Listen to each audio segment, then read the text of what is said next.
Hey, Leah. Yes. Okay, the screen says consent will be heard at 8:50 and we don't have a quorum, so I'm assuming we're not hearing consent at 8:50. No, we're not. We're just gonna hang tight until Everybody logs in. yeah. Okay, thanks.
Are we still waiting for a quorum? Good morning. Good morning. Are we still waiting for a quorum? I just came on, so Okay. not sure what we Hi. got. Yeah, hi. Okay, I think with Cass on, then we are good to go. Madam Chair, are you ready to get started?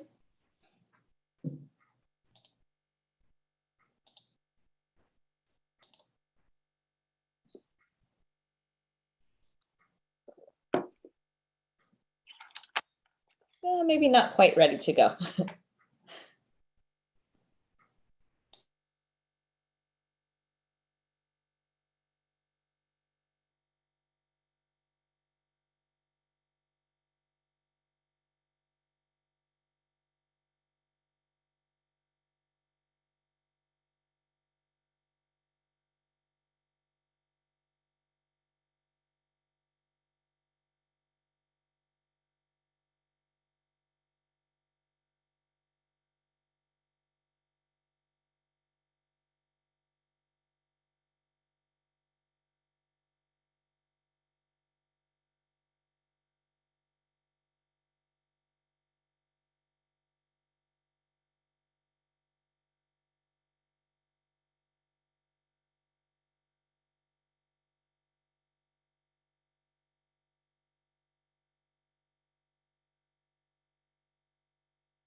Bethany, I believe we're good to go whenever you're ready to get started. I'm ready. All right, awesome. So I already gave you the co-host privileges and Yes. you should be good. Okay.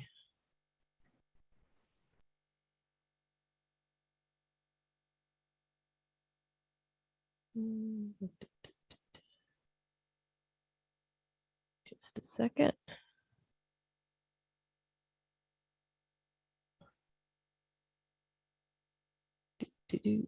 Here we go. Okay, so let me just get to the top of the agenda. All right, let's call the Central Board of Architecture Review hearing of November 12th, 2021 to order.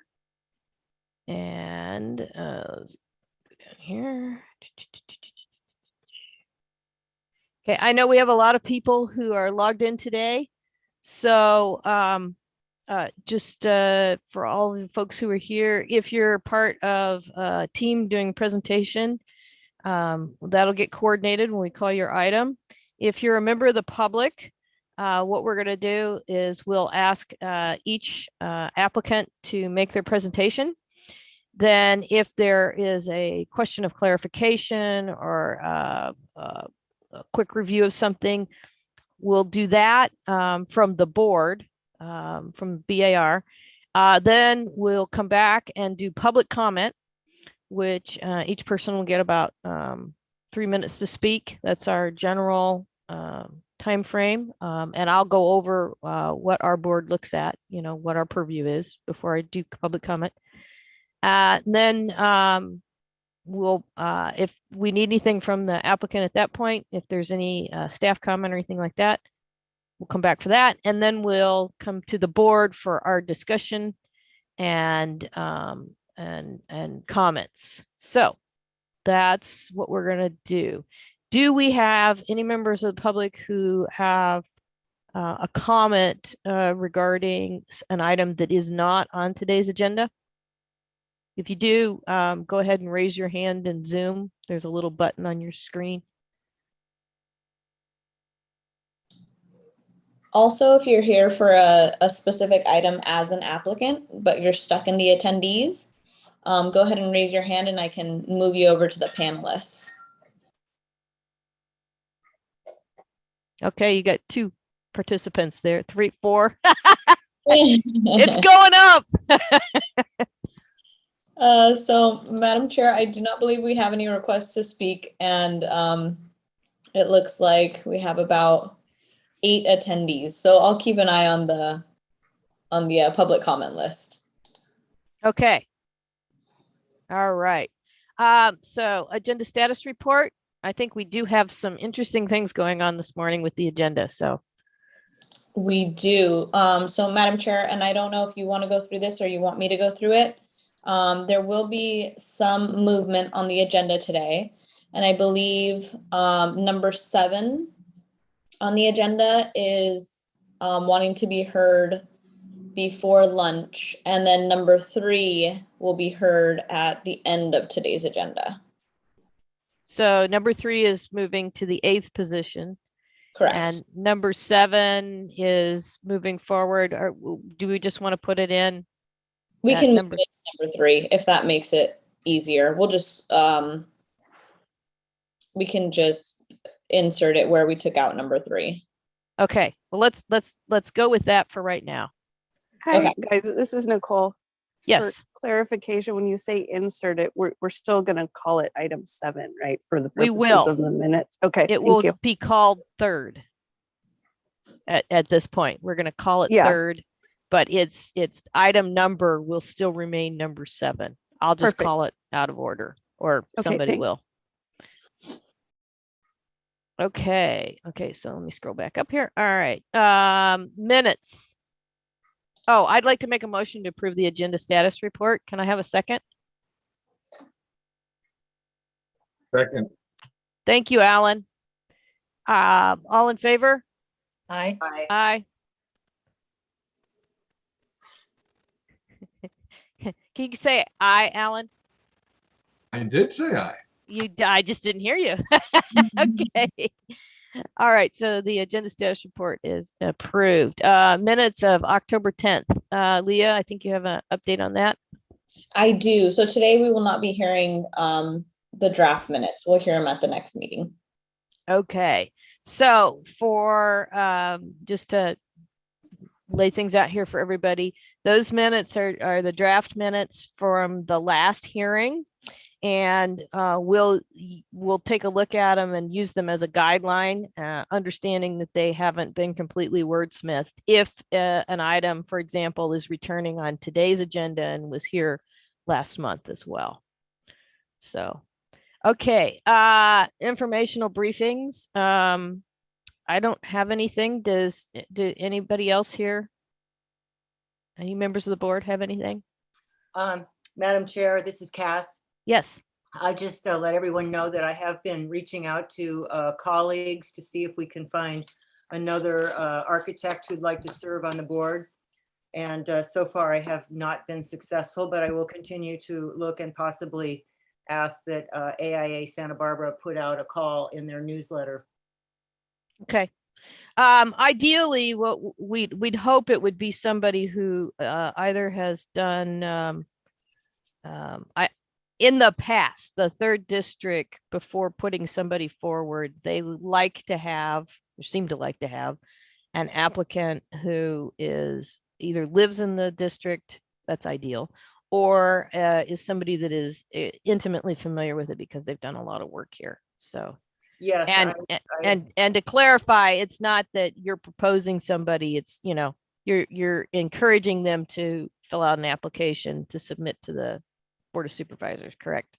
I'm asking colleagues who live in the district if they have interest in serving on this board. And if they do, Wonderful. I will help them to get a hold of our supervisor, Joan Hartman. Perfect. I'm in. Just keeping us on the straight and narrow, Cass, that's all. Yes, no, thank you. Appreciate it. Need all the help we can get. Okay. Make a comment, please.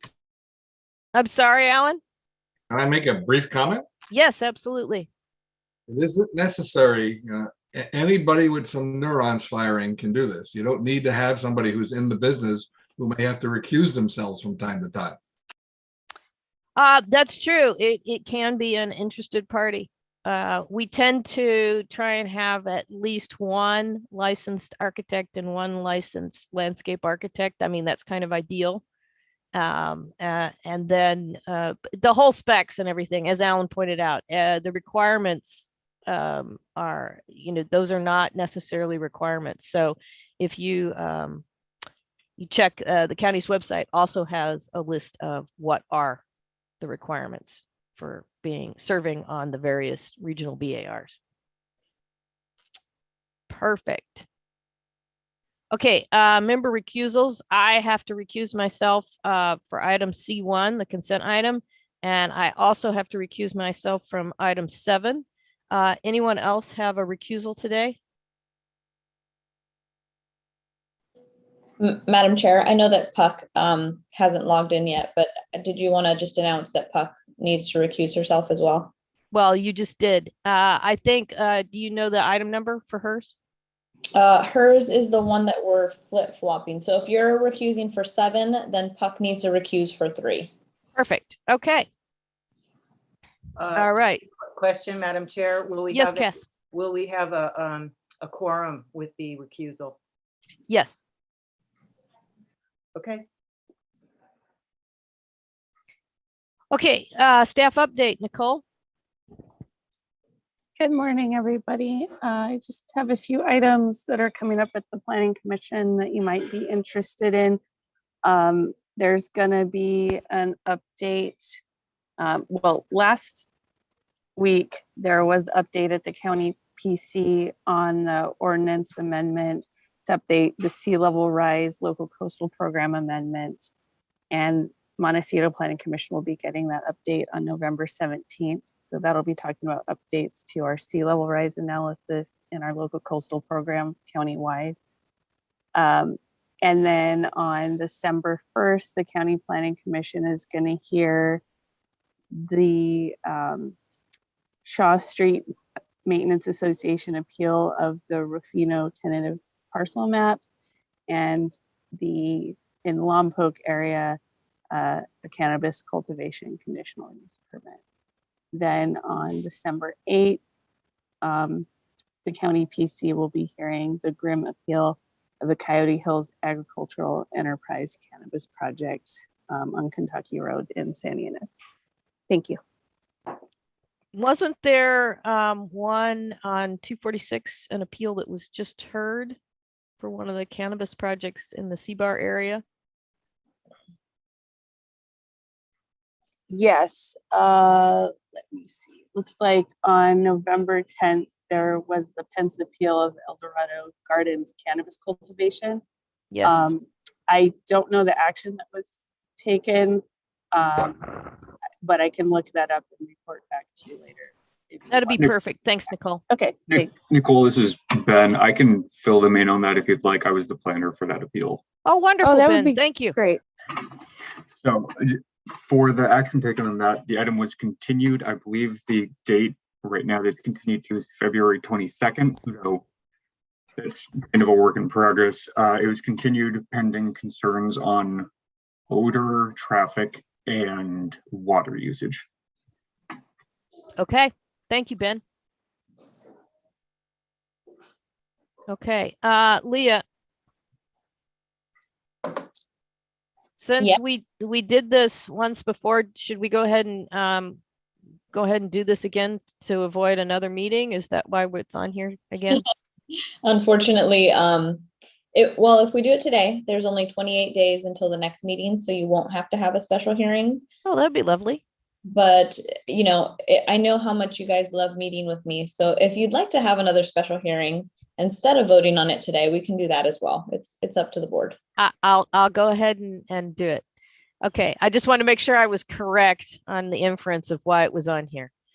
Okay, Roman numeral 7, report on the circumstances of the COVID-19 state of emergency. Do you want to go ahead and read them and explain what you do while we're doing this, Leah? Sure. Hold on. Give me just a second. Let me move my panelists and attendees list. Okay.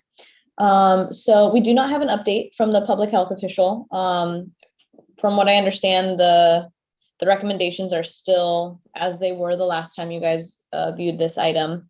All that we need from you is to provide direction to staff to either continue these remote meetings, or for CBAR, it would be to return in person. And I Okay. believe your meeting location as of right now would be the Better ABS Center. So it's to provide Well- staff to stay remote or to look And- at. And the public health officer's recommendation is still for remote. Correct. Correct. Yeah. All right. Then I'd like to make a motion to direct staff to continue with the remote hearing for the next 30 days. Could I have a second? I'll I second. Or go ahead, Robin. That was Robin in there with the second. All right. Leah, you want to call the roll for the vote? I can do that. Let's see. You're putting me on the spot here today. Well, I'll start with me. I vote aye. Let's see. Do we have Puck yet?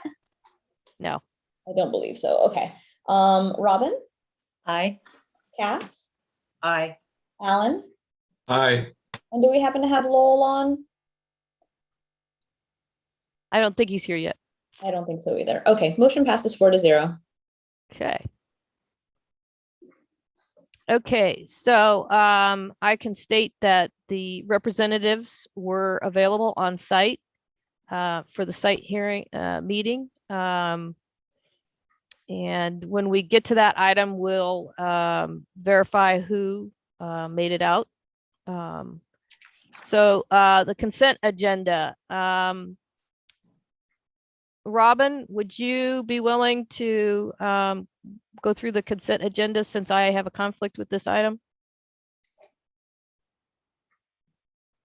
Yes, I can do that.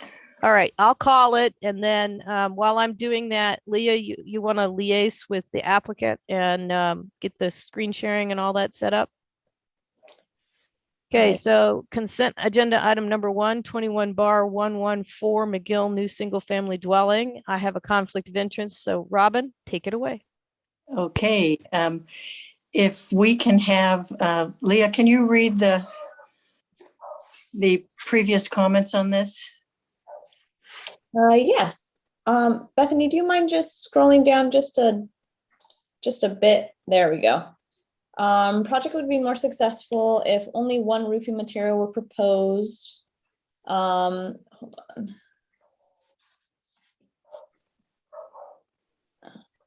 There we go. Dark shingle roof may be best given the difficulty of installing solar on metal roof. Please identify roof material as proposed on the elevations. Consider use of the, ooh. Can you guys help me out on that? Whoever can. Paint color throughout instead of also using the proposed dark brown color. Recommend use of just board and batten with stone and eliminate the stucco. And if we can now have the agent address these issues? Good morning. This is Angelo Cacciola. I'm the architect for the project for the McGills. Can you hear me all right? Yes. Great. Okay, shall I take over? Yes, feel free to. Okay, I'm going to go to my screen and I hope you can see it. Can you? Not yet. Okay, how do I do the screen share? So there should be a button on the bottom that says screen share. It'll pop up a window that says, do you want to end Bethany's screen sharing? Go ahead and click that button saying yes, and then you should be able to share your screen.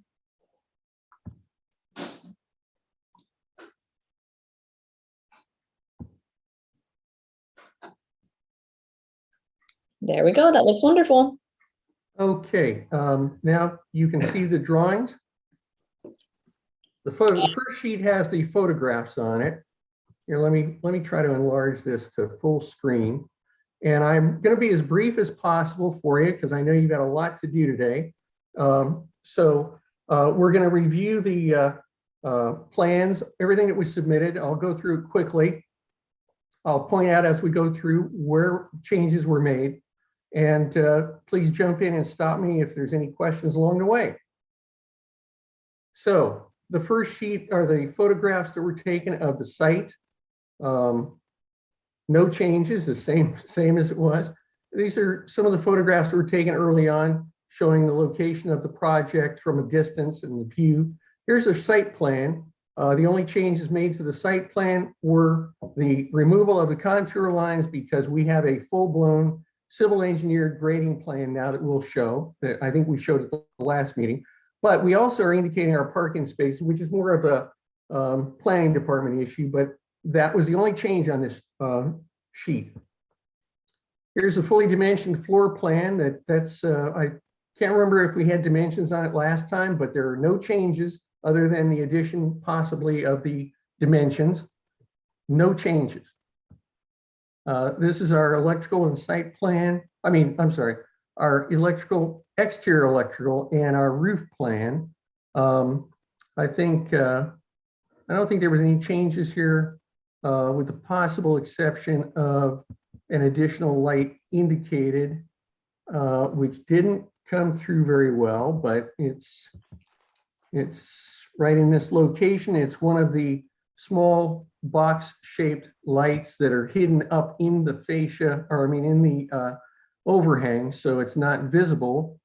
And it's that little box down there that you can see now in the lower left corner. All right, moving on. Here's our site sections, which were confirmed by the civil engineer that we are under the maximum allowable height. Here are elevations. Now here's where the most obvious changes occurred. As commented from the last meeting, we did consider changing the roof, and we talked about the pros and cons of the comp shingle roof, the dark comp shingle roof, as opposed to staying with the Corten naturally rusted standing seam roof. So we went with we eliminated that comp roof that we were going to put up here under the where the solar panels are going to go. And we all have one roofing material now over the entire building. There is no problem in mounting them on the standing seam roof. They have racks and clamps that clamp to them. It's actually a better system as far as waterproofing is concerned, because there's no punctures or screwing down through the roofing material with this. So that's the major change that we made on the elevations. The other things that were discussed were the elimination of stucco and some minor changes to the colors. And the owners and I discussed that at some length. We took serious consideration, and the owners have decided that they like the combination of the stucco with the board and batten and stone. And it was very successful on the previous house that we worked on together. And they want to keep it the way we have it here. And when we get to our color board, you'll see the colors of all the materials that were discussed and what's on the plans. Here are the other two elevations. Again, now that elevation, I'm sorry, I know that I submitted a copy of the plan where this roof matches all the other roof. I don't know how this one got in here, but it is the same on the final drawings that were submitted, so that all of the roofing material is the same, the standing seam Corten roof. There was a little confusion on which drawings were submitted, and so anyway, here are details that are the same as the previous submittal. Here's our grading plans that we mentioned that show the complete grading of the site. And it's currently under review by the grading official. Here are more of the details for the grading. None of this required any changes at all to our design as it was presented at the last meeting. Our landscape plans that I think were pretty well developed on our last meeting. Details for the landscape plan. And here's our color board. And we did have the comp shingle roof indicated in here before, which is now removed. Here are the colors that the owners prefer to use that for the board and batten siding and the stucco. which we all agree on this end, make for a very nice contrast and color combination in different materials and textures with the stone. The wood beams and overhangs where they occur are going to be this very natural color of stain that's specified here. Again, that's the same as what was on our, as we presented at the last meeting. And okay, and then this is our last sheet, I think, showing the windows. Again, same as in our last meeting. The retaining walls will be this Allen block material, which is a bit more expensive than a standard. I think we may have discussed doing a concrete block with stucco to match the house, but the owners have upgraded that to this Allen block material that is so close that it's going to be extremely complementary to the stone that we have on the house. It's going to be almost identical in color and texture. And that's it. Thank you, Angelo. Do the BAR have questions?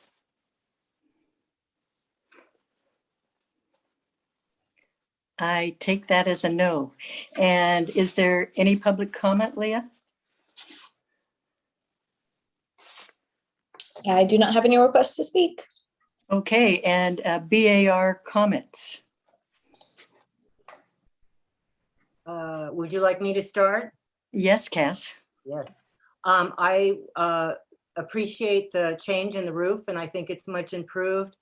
I did want to just clarify on the minutes that I believe what had been said at that time was to pick one or the other. We weren't, we'll fix that next time. That the, yes, the metal roof is definitely has clips and everything and can do the solar very well. So I think this is an improvement, and I would, I'll wait to hear what the other board members want to say, but I would move to approve the project. Okay, Alan? I agree with Cass. I'll give a second to the motion. And I think it's a really good project. Can we entertain a motion? I'll move to approve the project as presented. A second? I'll second. Oh, thank you. And can we have a vote? I'll say aye. Aye. Aye. Motion carries. And that's it for this project. Well, thank you very much. We really appreciate it. Great. Thank you. Okay, I'm going to sign off. All right, Robin, thank you so much. Standard agenda. Item number 1, 21 bar 167. Matthew Gibbons, Angelo, stop sharing. I'm trying. I got it. Okay, thank you, because I'm having difficulty with my screen. No worries. There we go. Okay. Sorry, Matthew Givens Cannabis Cultivation, and we have, I think Ben is here as well. Robin, your video turned on. There you go. I'll read the notes from the last time. I think we have a representative. Do we have everybody here to present?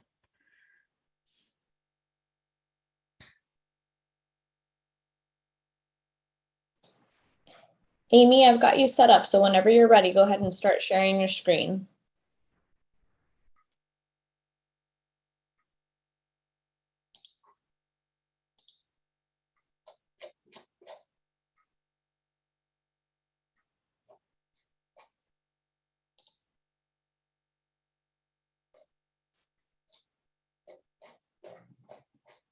Here, I'll stop my share. Maybe that'll help. While she's working on her sharing screen, I'll go ahead and read the comments. Site visit is required. We did that this morning. Provide more information on dark sky compliant lighting. We look to minimize. Consider pulling the hoop house by the farm stand further back from Santa Rosa Road. Farm stand is a nice entry detail. Consider making it more prominent. Fencing detail is appropriate, and the plant selection appears appropriate. So while we're still waiting for Amy to share her screen, I'm going to go ahead and Amy, if you're having problems, why don't you let us know, chime in. I'm going to go ahead and ask members of the board who I made a site visit yesterday. Robin, were you able to get out to the site? Yes, I was there this morning. Okay, and Alan?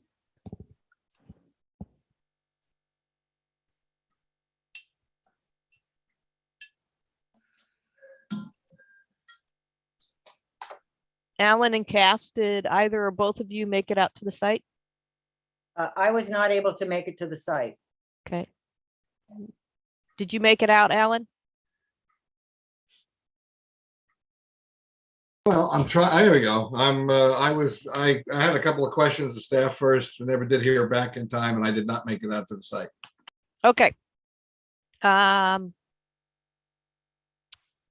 We'll go ahead and move forward. I know that Puck may jump in here mid-presentation, and she had indicated that she was going to make it to the site visit. And I know that the agent was on site this morning. So Amy, why don't you go ahead and do your presentation, and then we'll go ahead and we'll ask you if we have any questions, and then we'll open it up to public comment. Okay.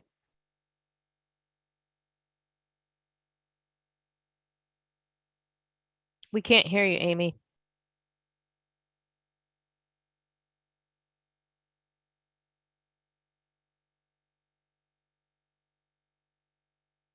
So Amy, it looks like you're calling in. Sometimes you need to press *6 on your phone in order to unmute yourself.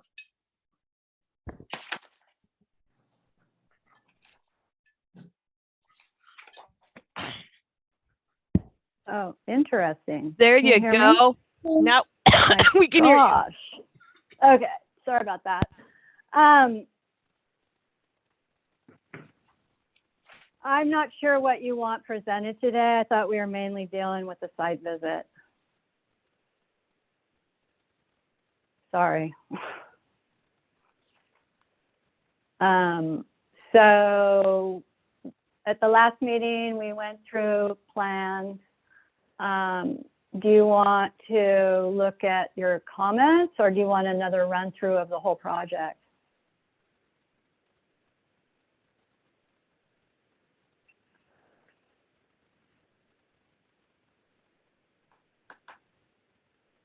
Hello? You can start with you can go through the comments, or you can start with the site visit. That'd be great. Sorry, I had myself muted. You couldn't hear me. I was babbling away. Oh, thank you.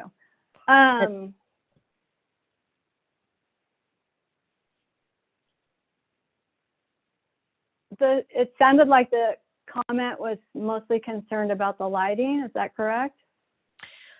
We had several comments, which was, well, the first was the site visit. So if you could show us the story pole plan and kind of walk us what was observable on site, or not observable as the case may be. And then we asked for more information on the lighting, correct? We suggested pulling the farm stand, the hoop house by the farm stand further back from Santa Rosa. We liked the farm stand, suggested making it more prominent. The fencing details appropriate, and the plant selections are appropriate. So it's basically the comment on the lighting, the hoop house, and the farm stand. Okay. Well, we haven't changed any of the plans because I thought that the site visit was more pressing. We would be happy to push the hoop house, the demonstration hoop house back. There again, we were hoping for feedback from your site visit on that one. That hoop is this one next to the farm stand.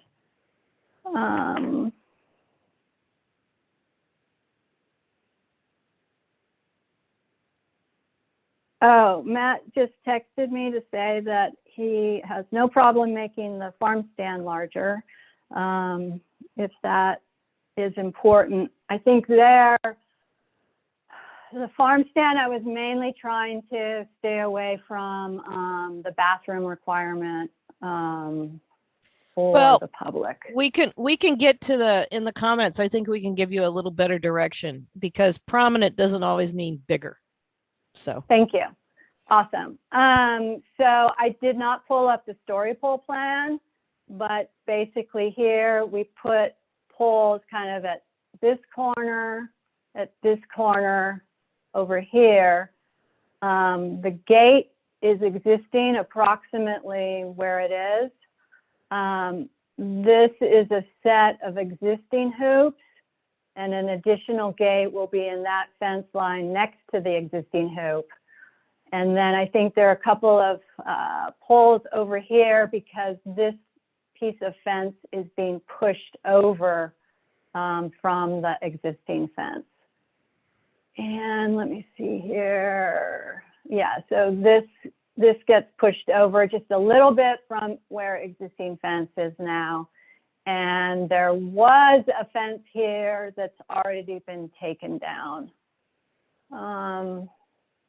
So the lights, what's that say? Oh, yeah.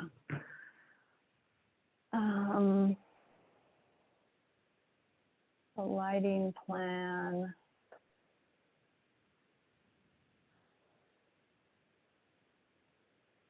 So we had required lights at the gate, the main gate and the back gate. Both of those would be motion sensor. And then in this area, I had a couple of other lights just for nighttime emergency response, since equipment is going to be in one of these trailers. But I realized that those don't necessarily have to be pole lights. They could be something more like path lights that are lower to the ground, just so that Matt has some visibility when he's coming to check on equipment or to respond to something going on after daylight. And we did have that light fixture. Oh, shoot, where'd it go? Light fixture, here it is. So it was just going to be a fairly simple pole mounted downlight that's shielded and motion sensor only. So I think I've touched on the main comments. Is that right? why don't you go to the farm stand? Show us the elevations on the farm stand real quick, please. Okay.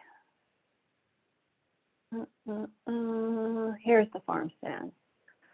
So the front where customers interact, and then from the side, there's a deck that's used as workspace, and then an existing little storage shed, which is kind of where the boxes are kept. And then we've got a roof cover here and a trellis there. The back is very plain and the two sides kind of match each other. Okay.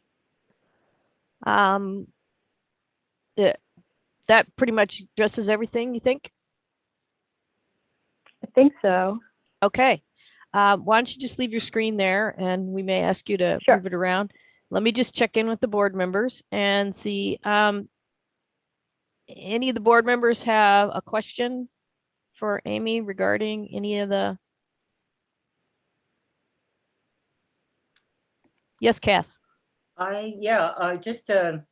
So the farm stand is for the sale of cannabis? Is that correct? No. What is in the farm No. stand? Just out of curiosity. So this is a working agricultural farm, food crops. Okay. The farm stand is for food crop sales on site. Okay, thank you. And I think the Mhm. secondary question would be, are there any cannabis sales on site? Absolutely not. No. Okay. Anybody else? Alan or Robin? I have no comments. No, Okay. So do we have any members of the public who are here to speak on this item?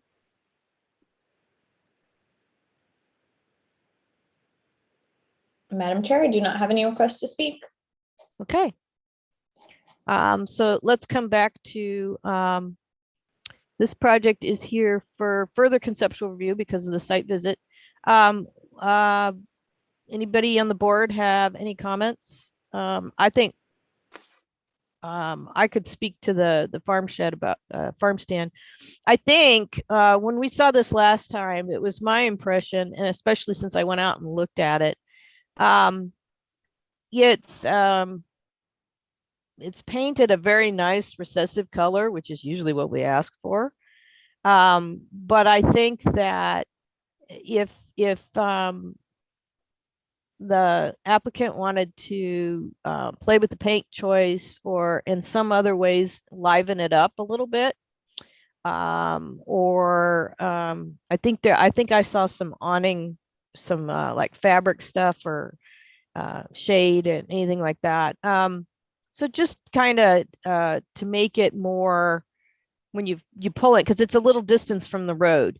I think what we meant by prominent is when somebody pulls in, so that they really know where to go, to find a little parking area in front of it or something like that, to make it more of a centerpiece, not necessarily bigger. Now, if you guys can, Amy, if he can use a larger structure, then that would be fine. Just show us what you want to propose.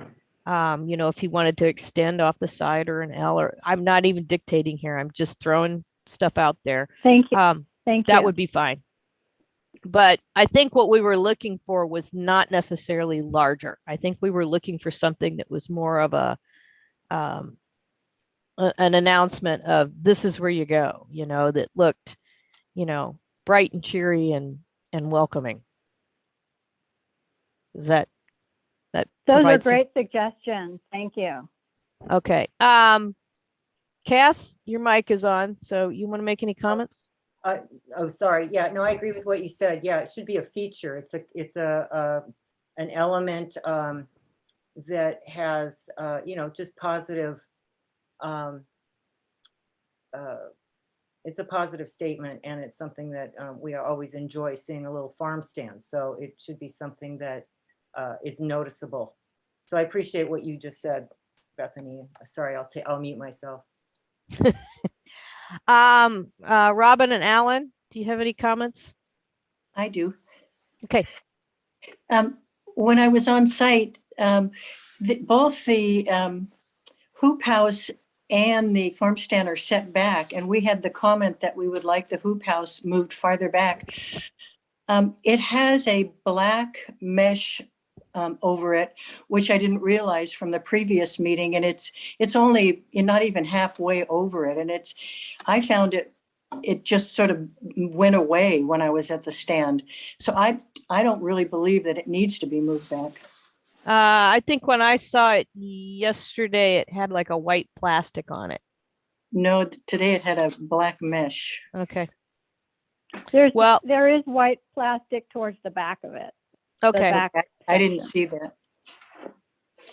Okay. Well, I think if it's covered with the white plastic, that's when we want to push it further away from the road.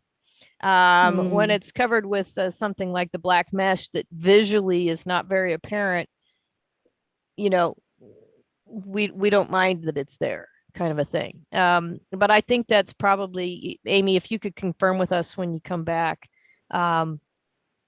whether the whole thing gets covered, when it gets covered, because I imagine it's seasonal. Depends on how much sun we get and how much rain and what the evaporation is and all that. So if you could just check in with the owner. Hey, And Ms. Chairman. yeah, Hey, Matthew. I am here. Yeah, I'm here to speak. Yeah, it is a total. Yay. Yeah, here you are.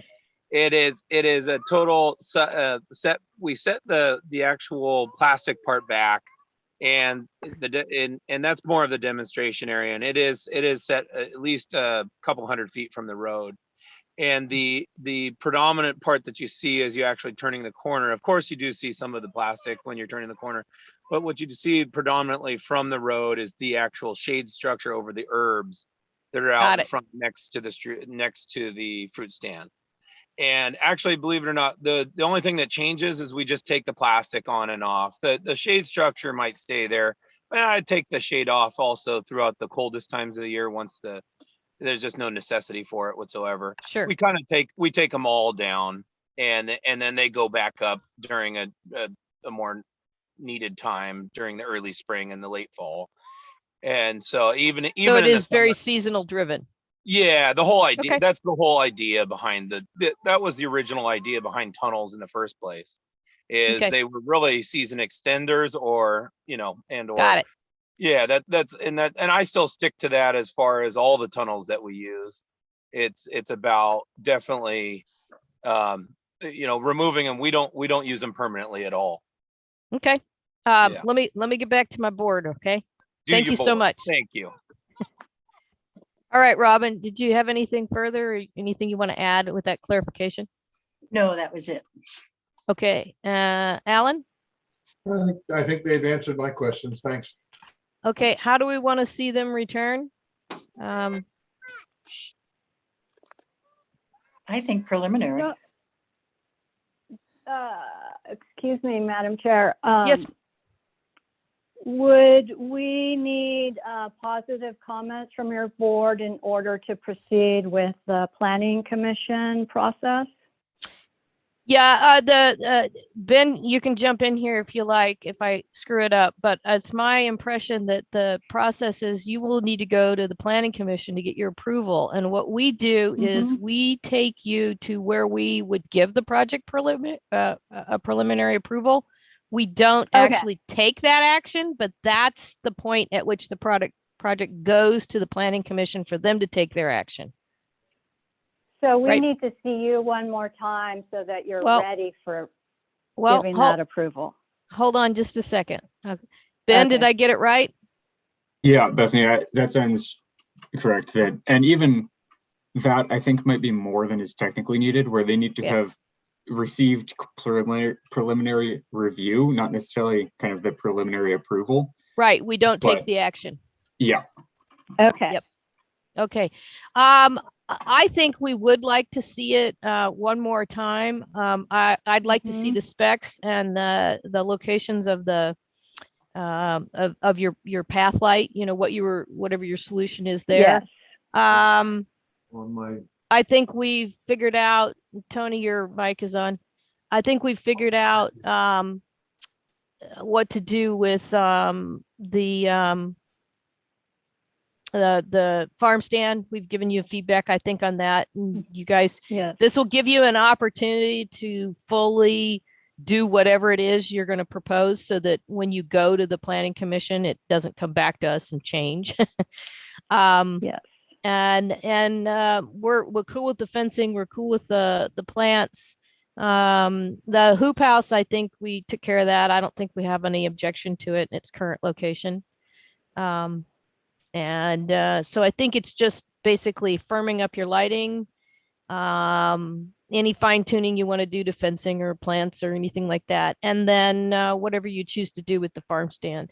So what Ben would do is he would probably agendize it for, again, further conceptual, but or because he doesn't want to actually put preliminary on the agenda, because that means we could actually take the Mhm. action, right? But we would, with the understanding that this would be a preliminary level review, and then you're ready to scoot off to the planning commission. Okay? Madam Thank you. Chair? Yes.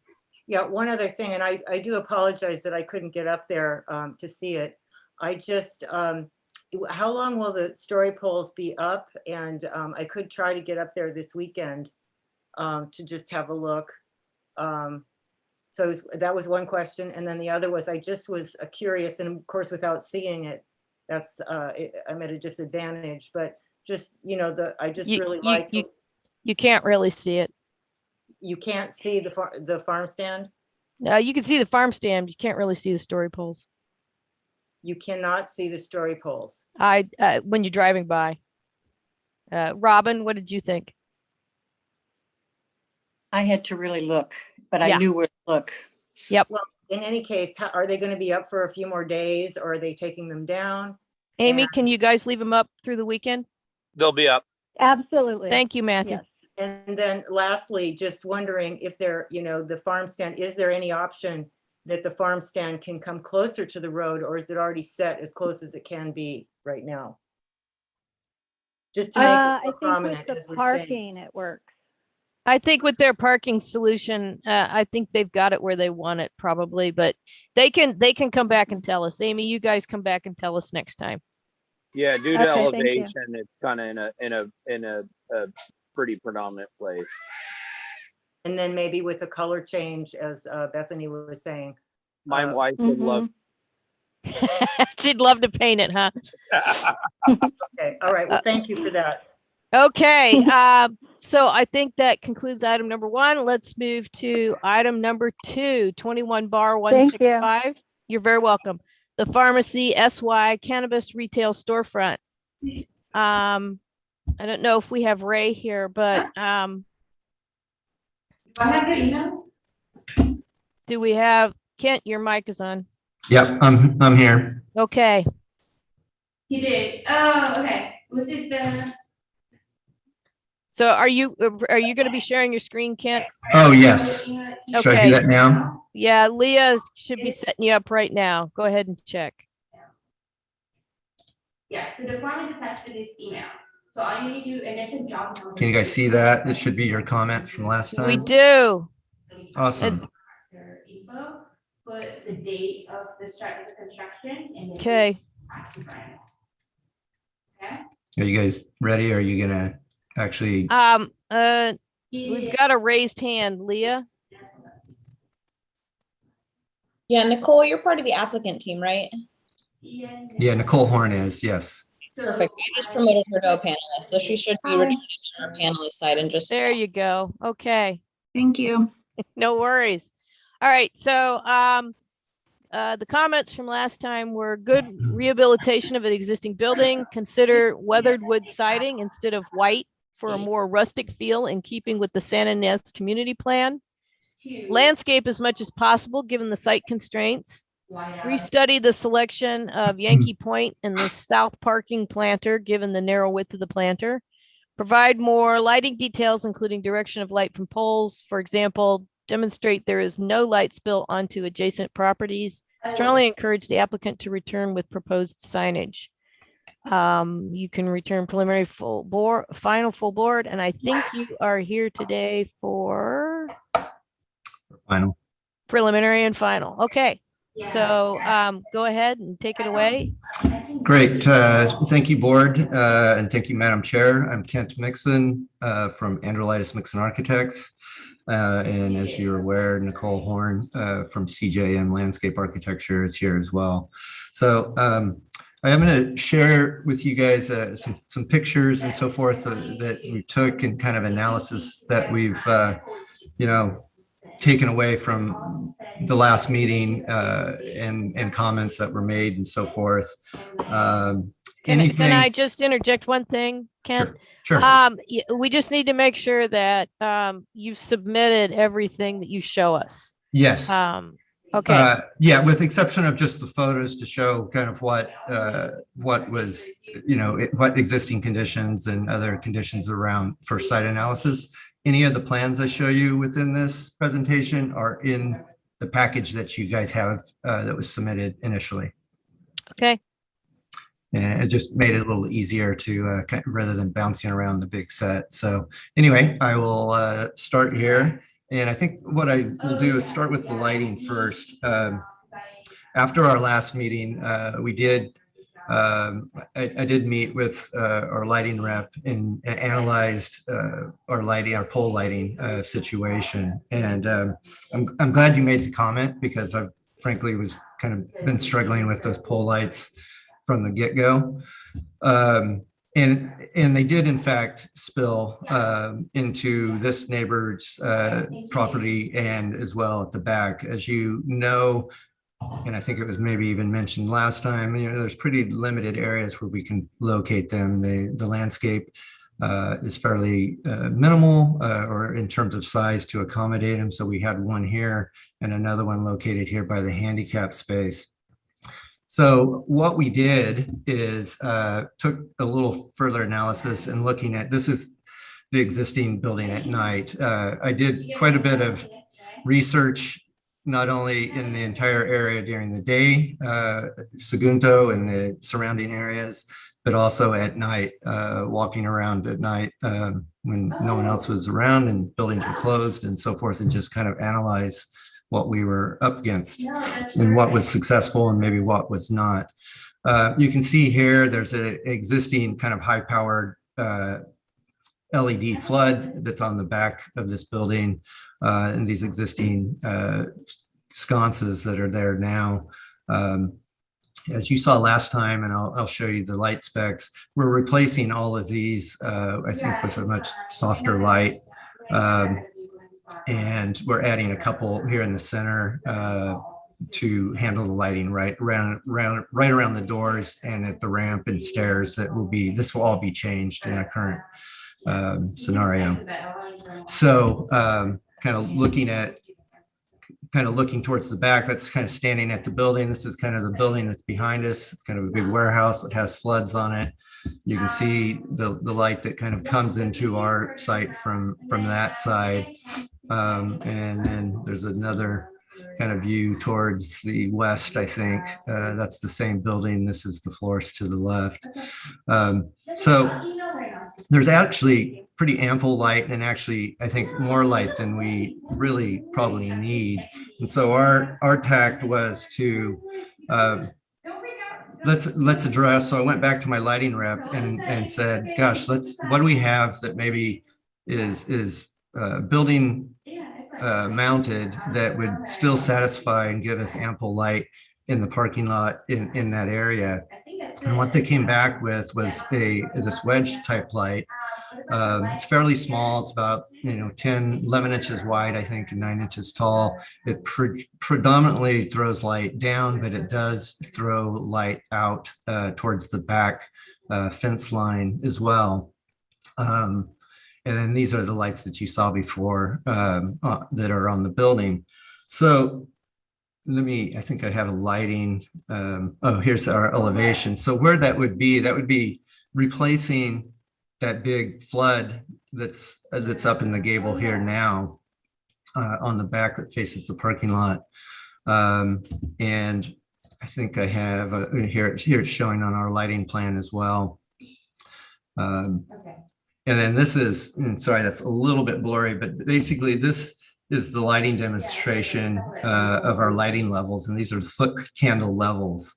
You can see at this western property line, we're at like 0.2, 0.1. We're getting to 0 once you're on the other side of the property line. On this western side, we're right around 0.1, 0.2 along the back. And then once you kind of get along this back fence line, you're at 0. And then over here, it's like 0.1, 0.2 on the other side of the fence. The one difference that we made, because we have 2 of these lights, one on the house and one at the back of the building to kind of fill in this area as well. In this study, the light was shown there. We're actually proposing to put it in the gable more inward to the side because it fits on the building better here. And once we do that, that will take these levels down to 0 on the other side of this property line here. So so that's basically kind of what we're proposing for the light, and it removes those pole lights entirely from the site in the landscape area. Moving on to signage, this was kind of part of my night reconnaissance trip and just kind of seeing what was out there, types of signs, types of lighting. And you can see just even on this one building, we have kind of 3 different types of signs, kind of a blade, letters, and then kind of this wood carved, predominantly lit by these gooseneck type scenarios mounted to the building. Then you have the chevron that has these can lights that emanate light from the front, even some neon light. Again, kind of a gooseneck type light on the building. And then kind of a predominant actually lighting source at many of the buildings were these floodlights that were kind of attached to the roof structure that kind of lit back at these false parapet fronts. Excuse me, Kent. Yeah. I apologize for interrupting. I don't know if the rest of you, I'm hearing somebody's mic is on and I'm hearing. It's in the background in Kent's office. Oh, I don't know if you can do Oh, anything about it, but sorry. I'm having a hard time focusing. So I apologize for interrupting there. I'm sorry about that. Is that hopefully should solve it?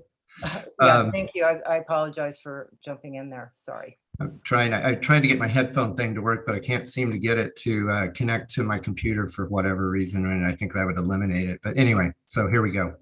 And again, these are kind of the same situation, kind of lighting those false fronts. And then we have these kind of general bulb type eave lights that I think were probably predominantly on like some maybe hotel type things that provide kind of general light around the entire area. And we didn't feel like any of them really fit with what we were hoping to accomplish.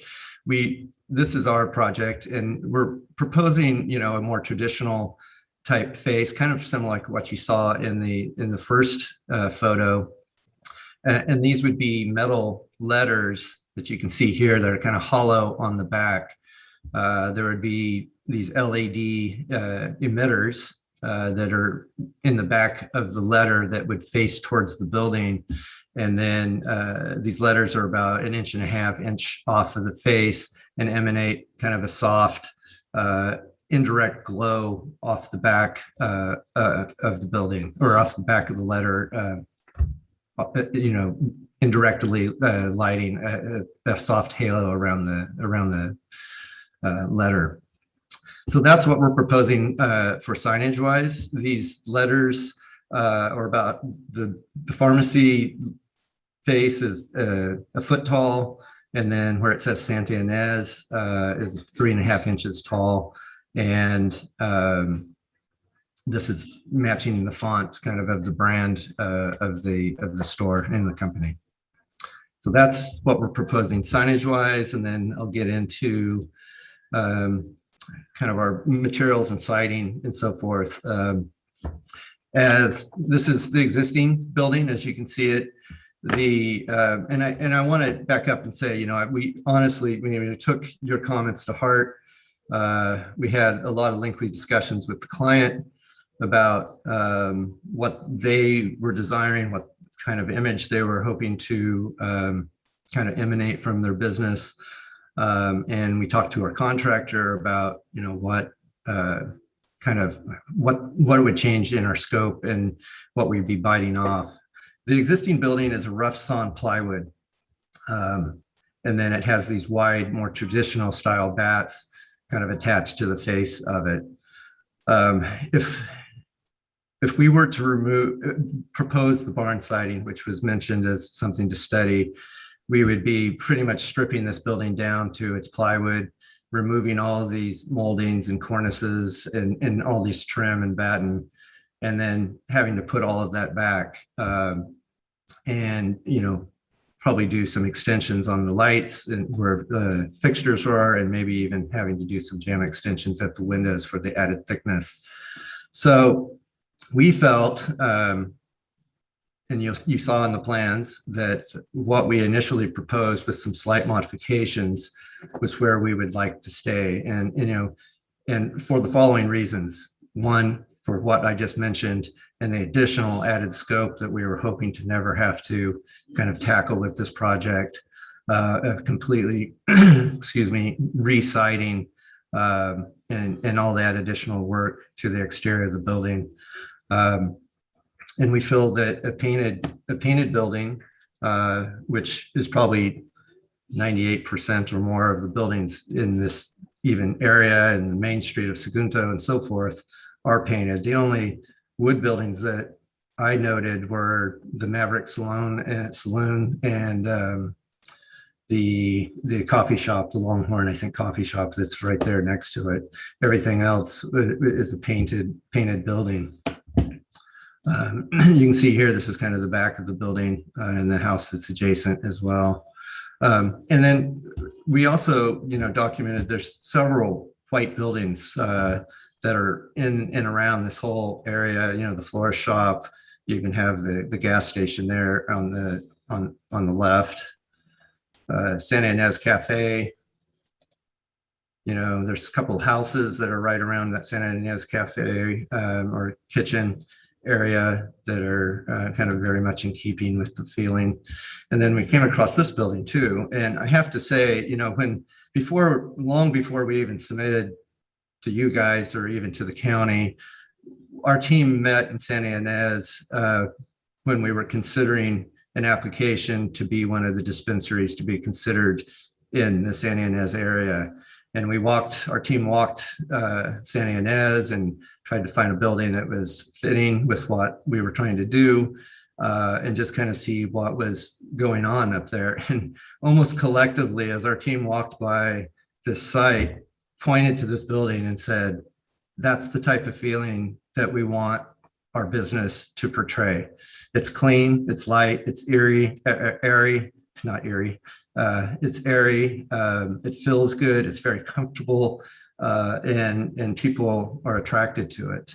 So you can see here, this is our elevation, and we're proposing, that this be white, the black trim along this top cornice, and then the windows being that black contrast. What we removed is, before we had the trim around all these windows black as well, which we felt were making it unnecessarily kind of thick and adding too much kind of mass to that. And actually, I have to point out here, this gutter actually should be black as well, and that's not shown here in this photo, but if I go back, it would be similar to kind of what's happening here, with the exception of their windows being white. So that's kind of what we would like to see. And we feel that, in no disrespect to any of the neighbors on our street, I mean, there just hasn't been a lot of development on that street, and there's very, very few businesses actually back there. We predominantly look on the parking lot that serves all the buildings on Sagunto. And we just feel with the architecture that's there is very fitting to the community plan and the architecture that supports that. And, it has this nice false facade. It has this porch with this little simple lean-to. The changes that we're proposing are obviously to a light that I think that works better and softer. And then replacing these windows that would be more indicative of a more traditional wood sash window, which, if you saw in those other photos, what's there currently is these kind of cheaper aluminum windows, which don't really fit at all.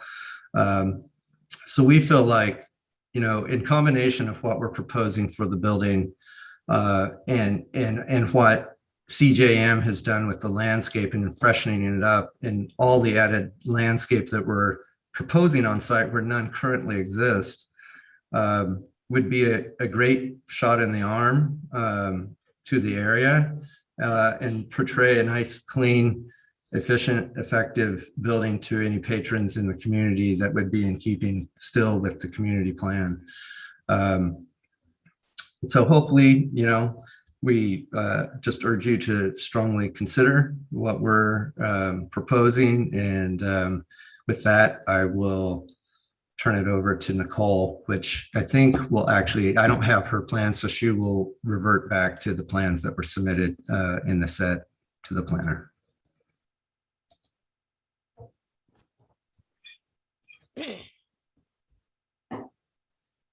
Everyone. everyone. Can you see my screen? Yep. So these are the landscape plans. I'm Nicole Horn, as Kent mentioned, with CJMLA, the landscape architect. This is just, I'm going to zoom in and talk about one of your comments, which was, try to get as much landscape as possible the last time we were before your board. So we've tried to do that. There isn't really a lot more that we could do. We went out and kind of re-documented where the existing hardscape is around the residents, because that's kind of the only opportunity we would have to provide additional landscape.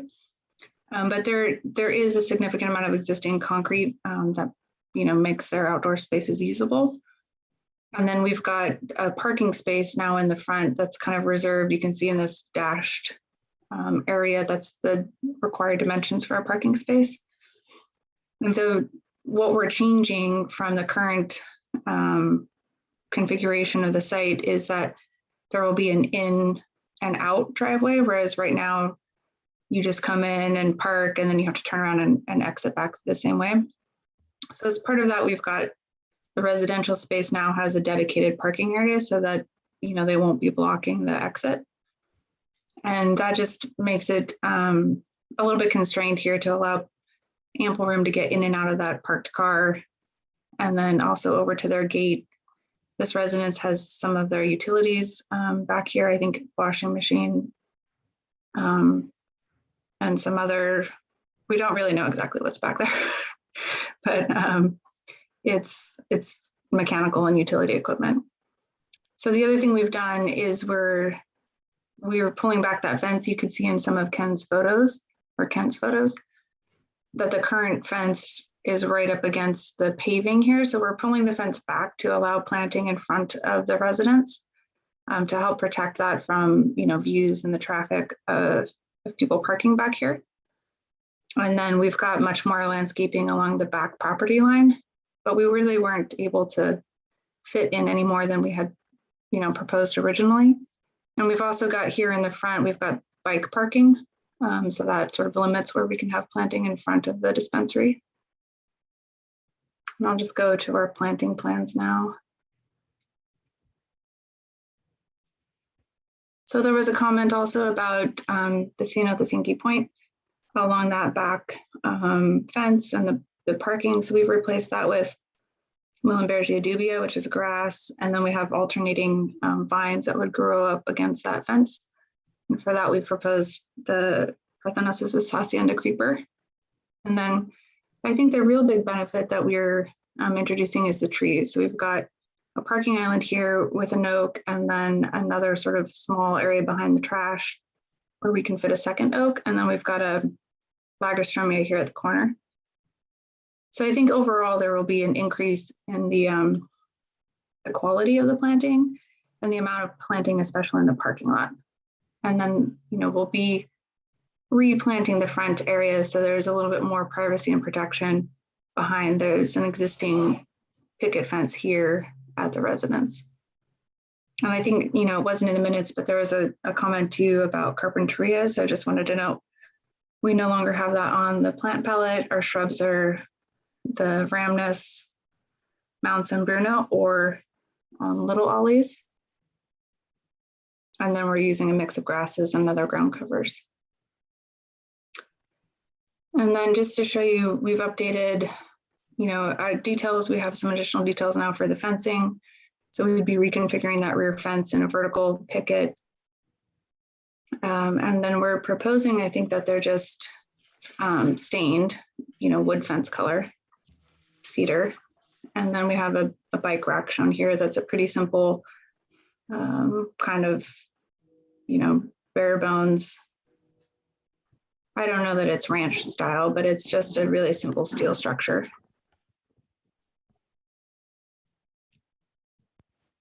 Are you using the bollard anywhere? Yes, I'll go back to the plan. It's hard to see on the plan, but there's like a porch that has posts that come down in the front. So the bollard would be here to protect that post. And maybe it should be on the opposite side. Okay. We may need both. We might need both, yeah, both sides of that.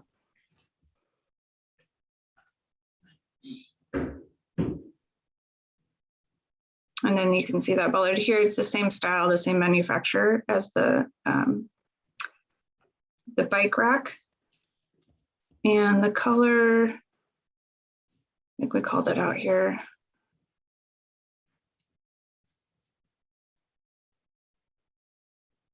Well, we said it should match the architectural trim.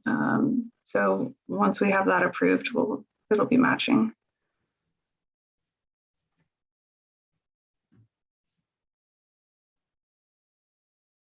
And then I just wanted to, we have the irrigation plan, which is pretty simple and really simple irrigation details. And we're at 1,600 square feet for the landscape area, which is under the MWILO threshold for rehabilitation.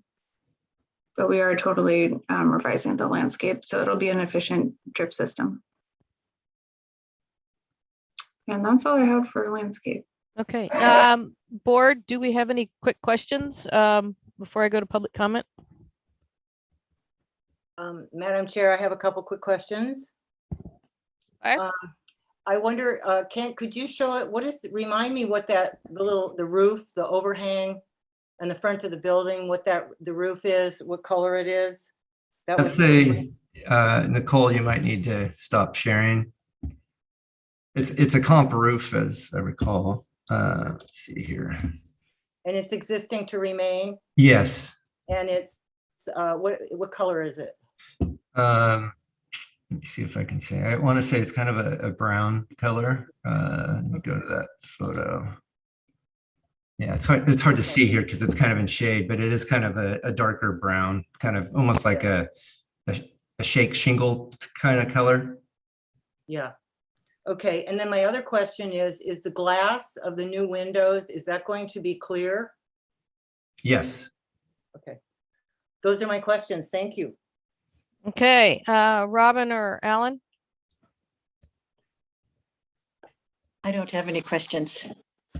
I don't have any questions either. Okay, Leah, Leah had to step out. Are there any members of the public here who are here for this project to comment? Go ahead and raise your hand so I can.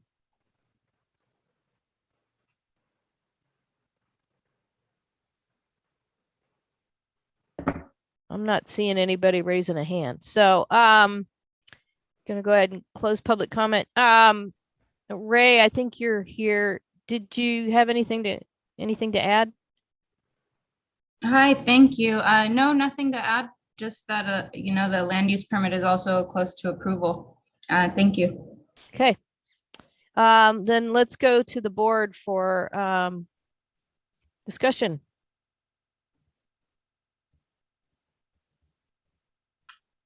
Madam Chair, I'd be happy to go first. Go. I appreciate this presentation, and Kent, you convinced me. I think it looks good. I appreciate the pictures and the research you did around the area. And I think the simply painted, I think that's what we intended before. We weren't proposing that you remove all of the siding when we had mentioned the weathered wood before, but we're referring to, you know, a more natural color. But in any case, I think that I feel comfortable with it the way you've presented it, and I think it'll work. And I appreciate that the trim is the white, you know, kind of reducing the amount of the black area. So I feel comfortable with it, and I would move to approve it. Okay, he's here for preliminary and final, but let me get my other comments real quick and we'll come back to you. Yes, I'm sorry, didn't mean to. Oh, you No, know. no, you're not. Yeah. Thank you. Robin? I think it looks really clean, the white, but I would actually prefer that white to be dimmed a bit. And that's all. Okay. Alan? I agree with the possible color change, to kind of dull it down a little bit. Okay. Kent, do you have a comment on that? We can certainly look at another white. I mean, as we all know, there's Lots of white. lots of whites to choose from. So we could certainly do that. I mean, we obviously, the problem with a lot of whites is that what you may know or not know, they tend to go a little red or pink, or they get a little yellow. Yep. And so it's kind of a fine line of not kind of going too far one direction, because it can really kind of change things quite a bit. But I think we could probably entertain something that I think you could put your thinking cap on and come up with something. So, okay. And I went, could you flip to, you're still screen sharing. Could Oh, you do you go want me ahead to and show stop? us your details and, Actually, I'll go, because I don't have that full set open, but I can open up the full set that you've submitted to you guys. Where are we here? Sorry about that.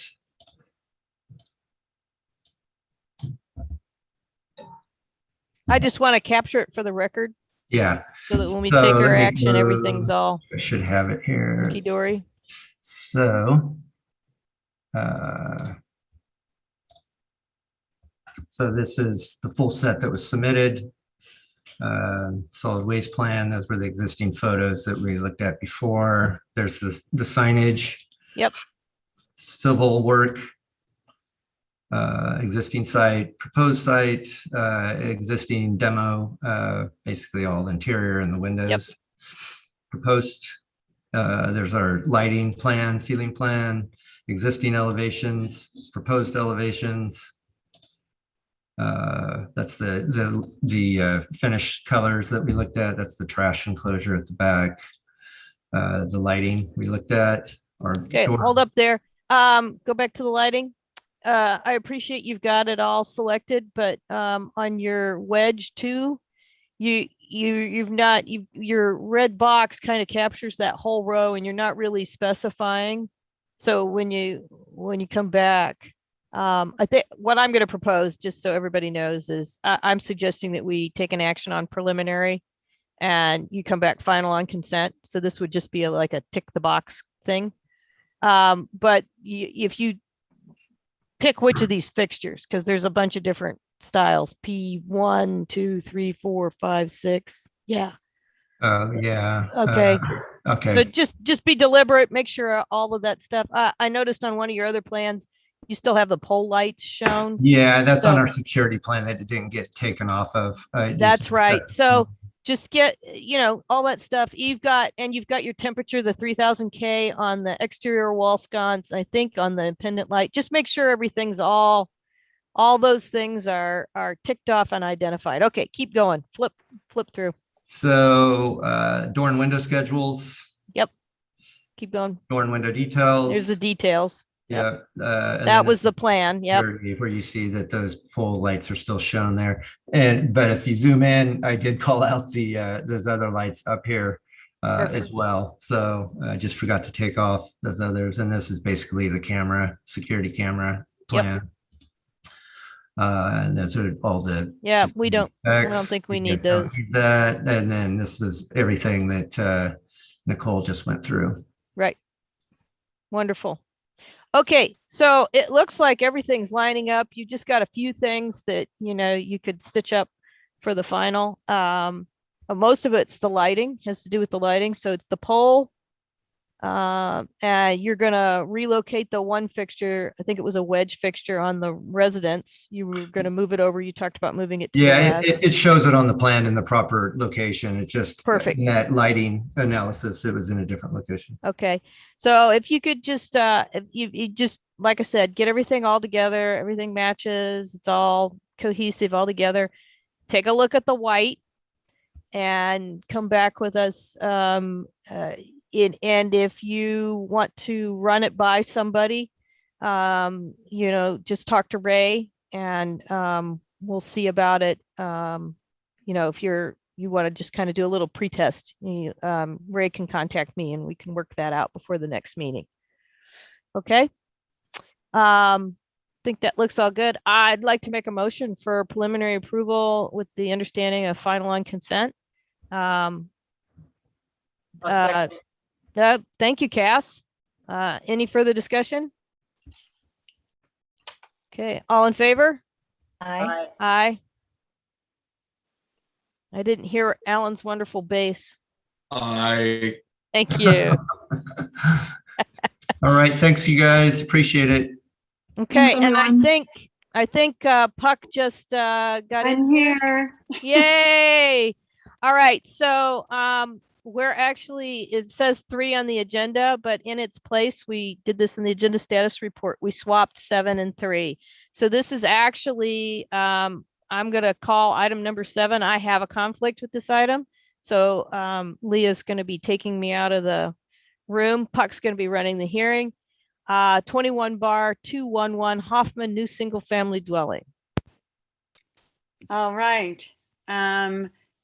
This is here for conceptual review of a new single family dwelling, garage, and covered outdoor room. And it looks like by the wording that the construction of a swimming pool, spa, and pool equipment is also included. It's on Dove Meadow Road. So if the applicant is here. Good morning. Good morning. Hi, Tony. Tony Cano here. How are you? Good. If you'd like to start your presentation for us, that would be great. Okay, I'll need a screen share, please.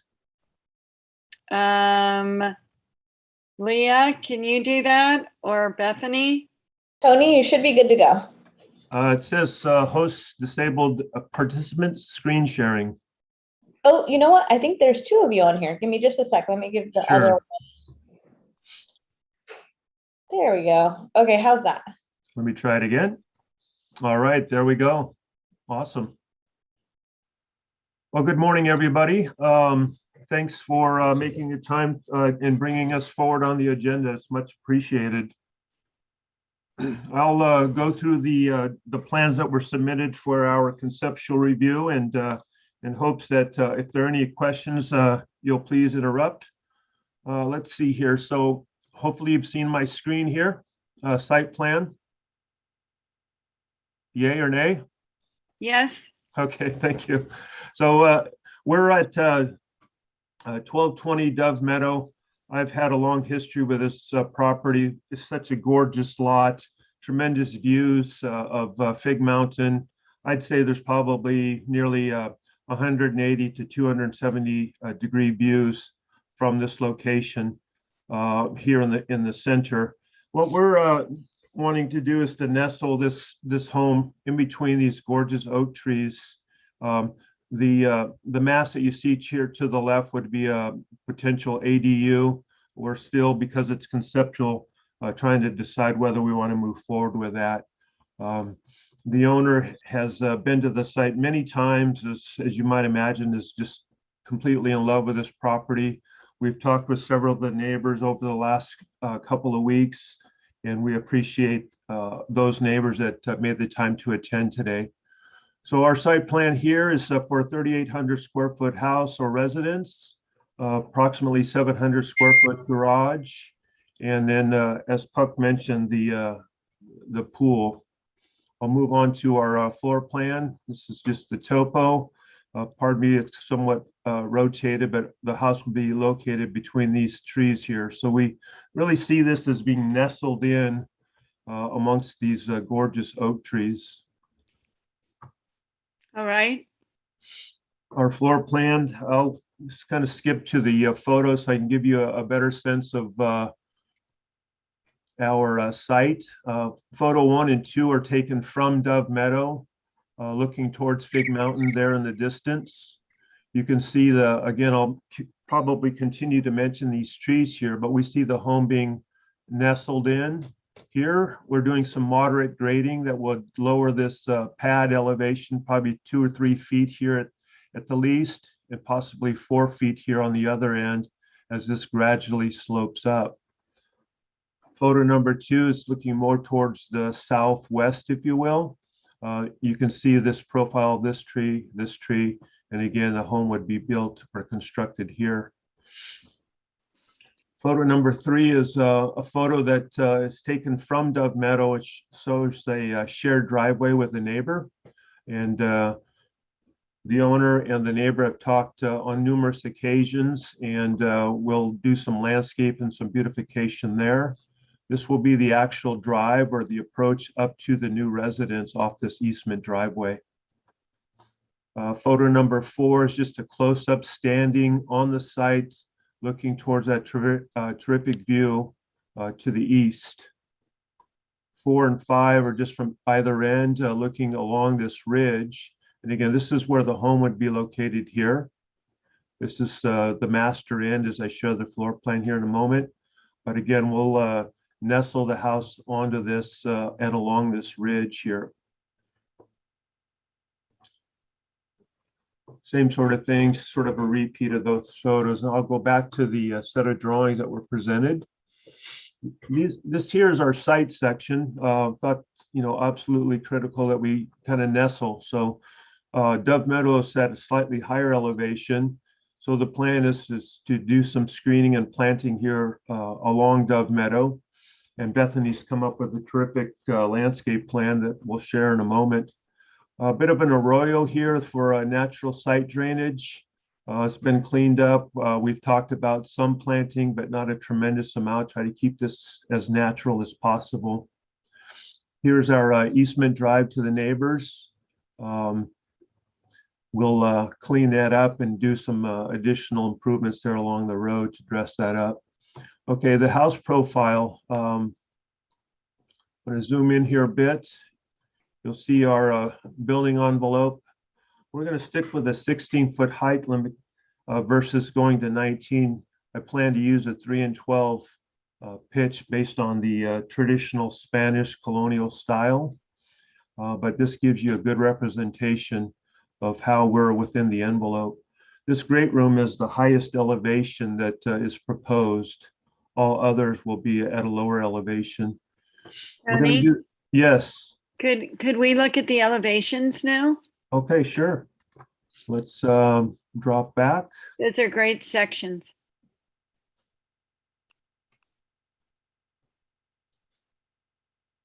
Bear with me. So here's our elevations. This elevation here is facing towards the street. So again, our building height profile or building envelope just barely touches this ridge here, or vice versa.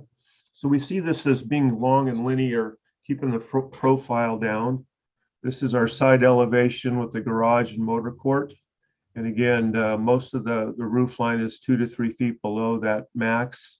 This point here at the ridge of the great room coincides with this elevation here near the chimney.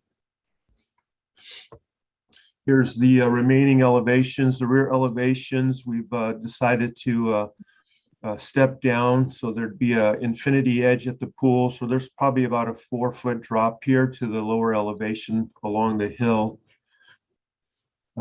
This is the the south west elevation at the master bedroom. Portals, this elevation is further beyond at the garage. And again, this is our pool that is dropped down into the hillside. Our color scheme and some of our inspiration has been, again, the Spanish colonial style. We see splashes of colors by using traditional Mexican tiles. We see the building as what we call a dove color here. And I've brought up a larger picture here just to show you that it's sort of a muted beige, I'd say. So that's what we prefer to color the building. As far as the, again, Spanish colonial style, I see a 2-piece clay tile roofing with boosters and mud. So we get a tremendous texture off the roof. We'd have really decorative lighting fixtures, maybe from the Steve Handelman line. There's quite a few different light fixtures to select from. Being sensitive to the nighttime skies, we'd realize that it would have to be a muted light. And if so, if we were to use a type of fixture like this, we'd put an additional shield in there so that everything is pointed downward. We see the combination of, great hardscape, wooden gates, and a nice entry into a courtyard. It's just a sample of a potential front door. maybe on the steel line. This is an outdoor fireplace, very tailored. These sconces here would be of a different style. Here's our roof plan, just to give a sense of overall architecture. And here's our landscape plan. So we've worked with Bethany extensively on creating a landscape that almost feels as though it's been there for years. So she came up with this fabulous idea of an olive orchard. So you almost see sort of the remnants or the matrix of an older olive grove, but of course it would be new construction, new installs. And we'd be using a cork oak as a centerpiece here for our specimen tree. And we've worked our hammerhead around that landscape. So if you remember the site photos, here's our easement drive to our neighbor's property. And this would be our entryway here. So just a tremendous landscape here to help shield things from both point of views, from Dove Meadow, from Dove Meadow, here's some screening as well as at the residence.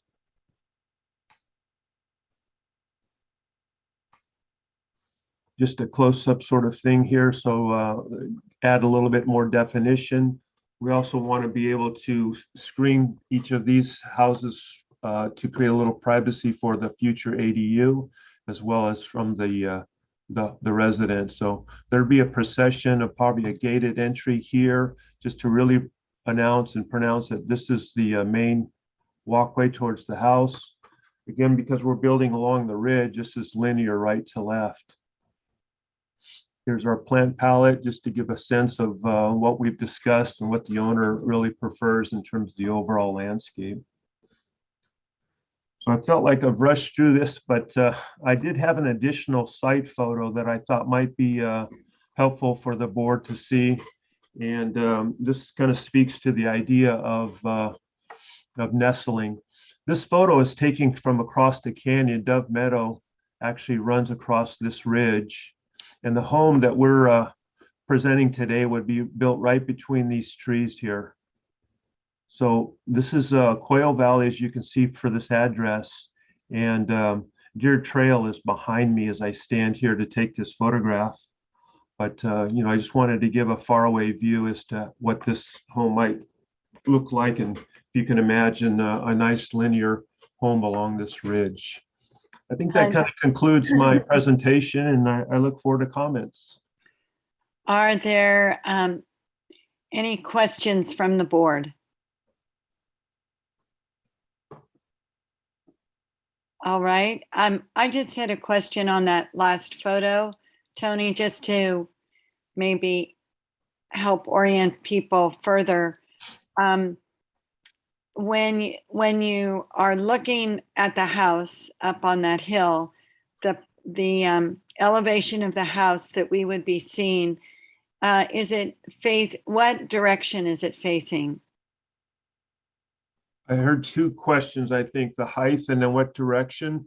The ridge runs along this direction as my cursor traces back and forth, and the height would be the 16. So our proposal the face of the house, the elevation of the house, is it facing what direction? North or south? The elevation, the elevation would be facing northeast. In this photo. In this photo, yes. Yeah, I just wanted to clarify, this would not be a south facing elevation. It's north, like you said, northeast facing. Northeast is kind of an awkward angle, but so Figueroa Mountain would be off of our right shoulder. Okay. All right. Does anyone else have any questions for the applicant? All right. Hearing none, is there anyone from the public who would like to comment on this project?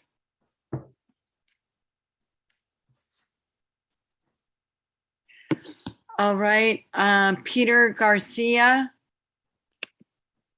Yes, good morning. Can you hear me? Yes. Good morning. Thank you, members of the board. Peter Garcia. I'm at 1251 Quail Ridge Road.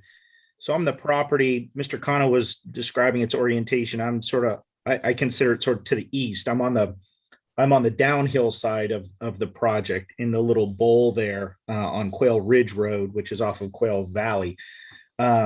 I first of all, just want to thank Ms. Hoffman, the applicant. As Mr. Kano referenced, she reached out to a number of the neighbors. I'm one of them. We share a fence line. She was very generous with her time and description of the property and very open, to discussing. I let her know that I'd be attending today and she welcomed that completely. So I appreciate the quick overview of the project. I also appreciate that I know the ADU is something that happens later on a ministerial basis with the county, but my observation is that it's good to, I think, keep that ADU in mind when at least with respect to the couple of questions I have for the overall project. And those are and I know those aren't front and center right now, but it's the two related issues of grading and drainage. So as Mr. Kano's bringing that screen up, I'm to the bottom of the project past the top edge of your screen. And it's a pretty significant hill that goes down into my property off of Ms. Hoffman's property. And so, the grading and the drainage, not just during construction, but over the long term, are something that are of great interest to me. And I think the third related issue on that is sort of where the septic will be located for the main residence and the ADU in the future.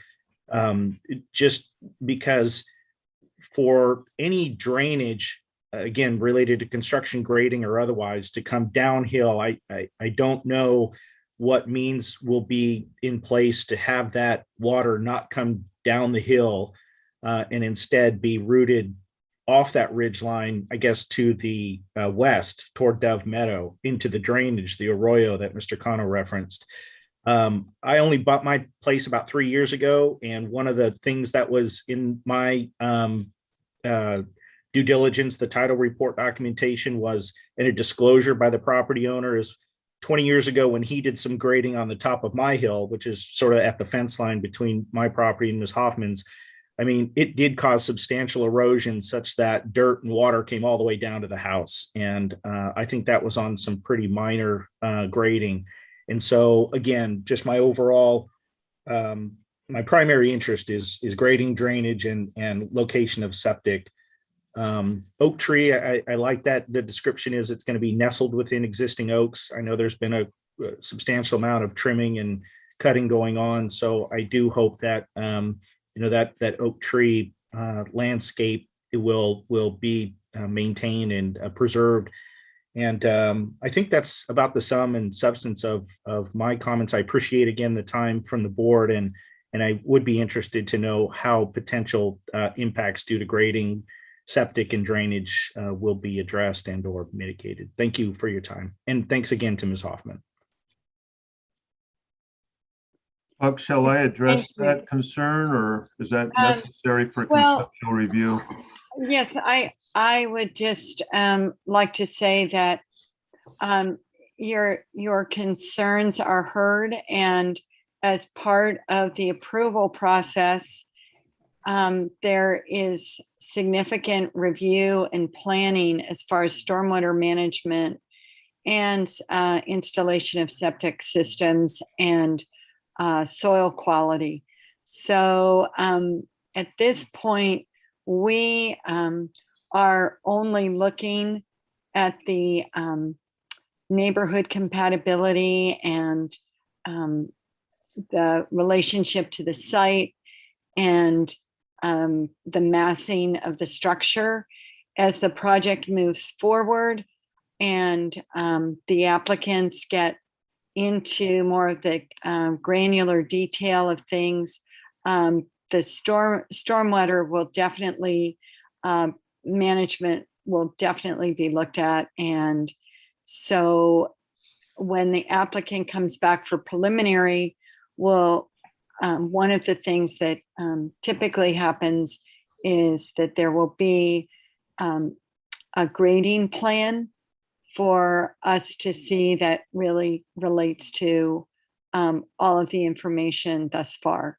Is that helpful? Yeah, Peter's got his hand up. Oh, sorry, I keep forgetting I have to Uh-huh. do the hand thing. Huh. It's not showing on mine. Oh, shoot. Mr. Garcia, you should be able to unmute yourself. Yeah. I think I tried to. Oh, there you are. Wonderful. So- It is helpful. I appreciate that feedback, and so thank you. And as a neighbor, certainly reach out to the planner to make sure that you are informed of all meetings. But sounds like you have a great relationship starting with your neighbor already, which is really helpful, and I'm sure they'll keep you in the loop. So we will now hear comments from the board. Since this is conceptual, there will be no motion on the floor, but we will hear comments from the board for the applicant. Who would like to start? Robin? I think it's a beautiful project. I like the way it's broken up in its linear format, but the roof line is broken up beautifully. The color is muted. I like that. It'll recede a bit. And there's so many nice details that I think are really going to make it rich. So far, I really like the project. Thank you, Robin. Cass? I'll let Alan go. I went first on the last two, so I'll let Alan go first and then I'll comment. Oh, okay. Alan? I'm pretty happy with it so far, with the way it's been described, and it'd be interesting to see how it comes back to us later. Okay. Anyone, let's see. Is Lowell here today? I don't believe so. No. So Alan? I just commented. Oh, sorry, Cass, I mean. Yeah, okay. Yes, all right. Well, I think this is, you know, a beautiful, beautiful project. It's absolutely so authentic to the Spanish colonial revival style. It's lovely.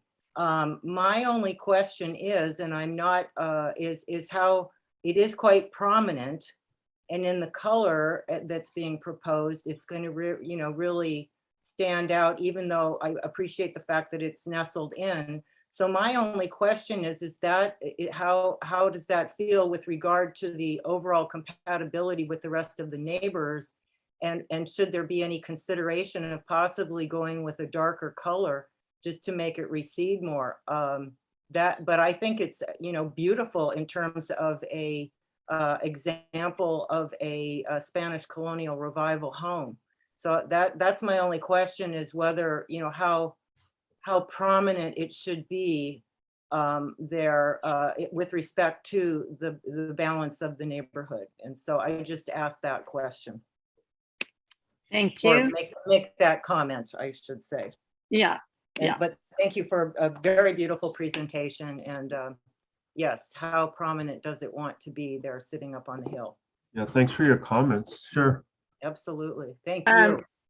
I would just like to reiterate what the rest of the board has said. And I do think as you come back for preliminary, just looking at your overall color palette will be important, although I do think the majority of the public views are from the north. So that's why I was asking about that, because I think it will be shaded most of the time, which is unusual for some of these projects. But again, this is here for concept, and I think the massing, the architectural massing, works really well with the topography of the site itself. So thank you for the excellent presentation. Well done.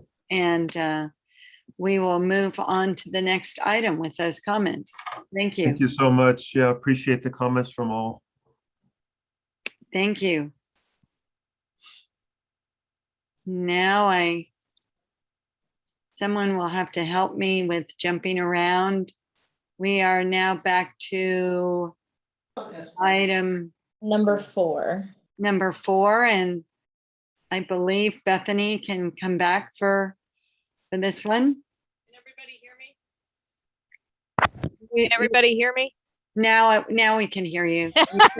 My microphone wand was up in the air, so it wasn't catching me, even though my mic was on. All right. Item number 4, 21 bar 212, Manish Family Trust, new single family dwelling. Looks like we have a lot of people who are here for this project.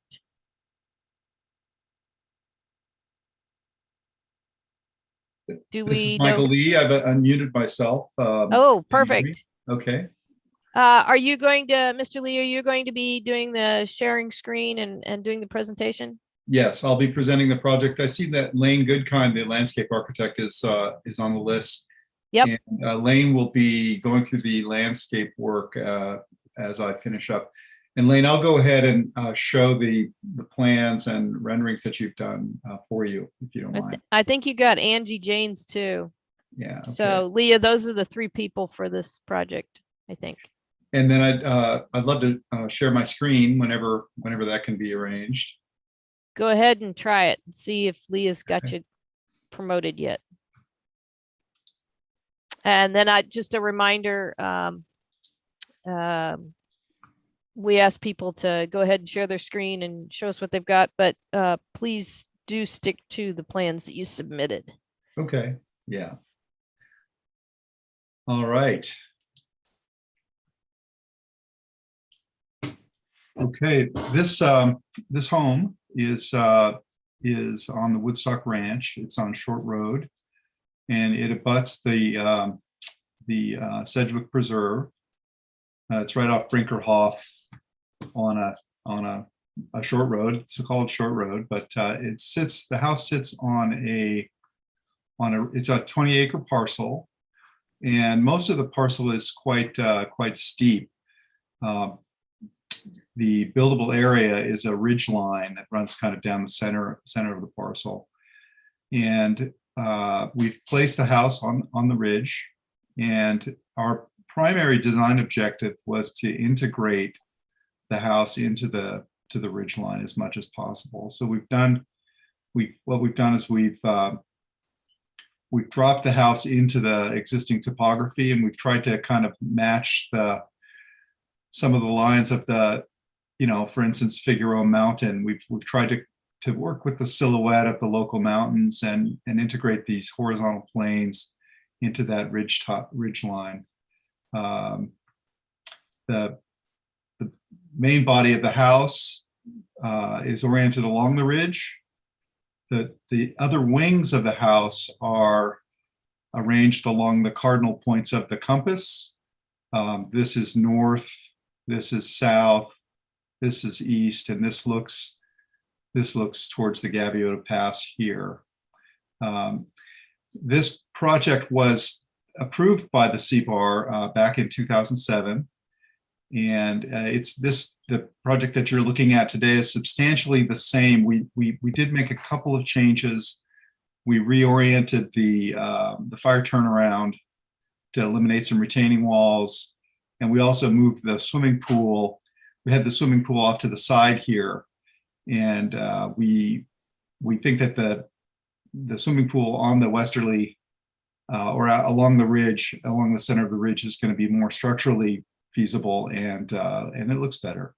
So other than that, this is the same project that we presented in 2006 and 2007, and it was approved and it was in plan check.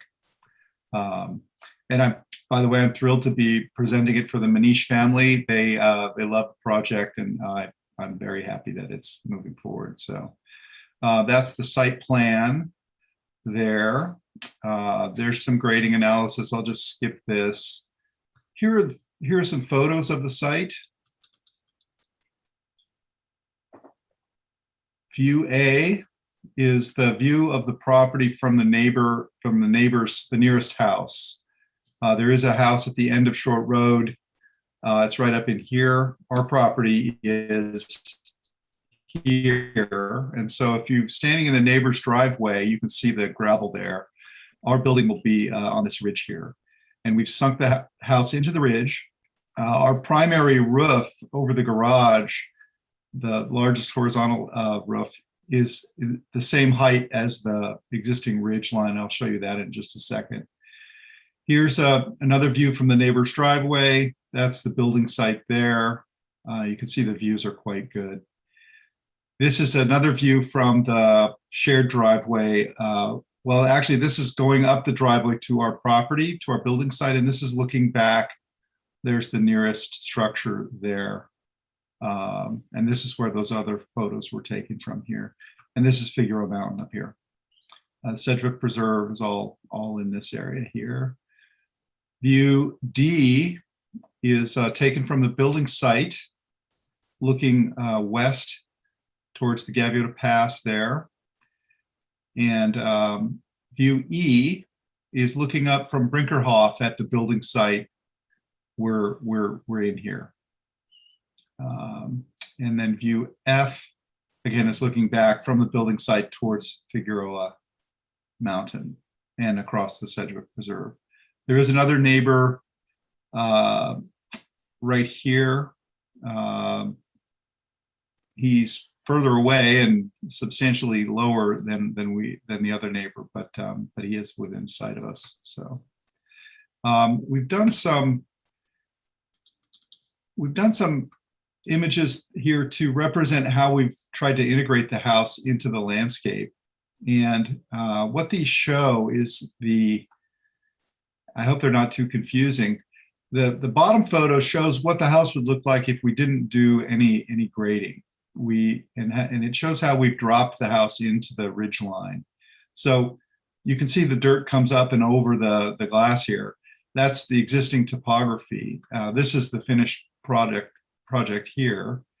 We've excavated some dirt to drop the house down. And I did four different views here. So this is the view kind of from Brinkerhoff looking up. This is what you'd see if we didn't move any dirt. So you can see that the building is quite low. And a couple more views of that. So, and that integration into the hillside is a big part of what we try to do.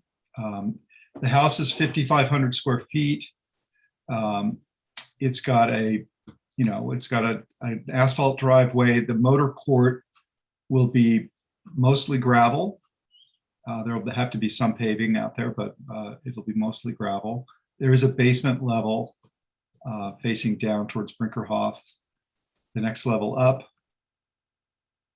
We've got some outdoor parking. By the way, we did pull this roof back about 10 feet from what was previously approved so that we could facilitate the fire trucks better. So there's 2 outdoor parking places. There's a 3-car garage, and then the entry to the building is here. You come through the entry and you look down the axis to the west. There's you go down a half a flight of stairs. There's a nice kitchen, dining, living, a large patio space that's terraced down the hill.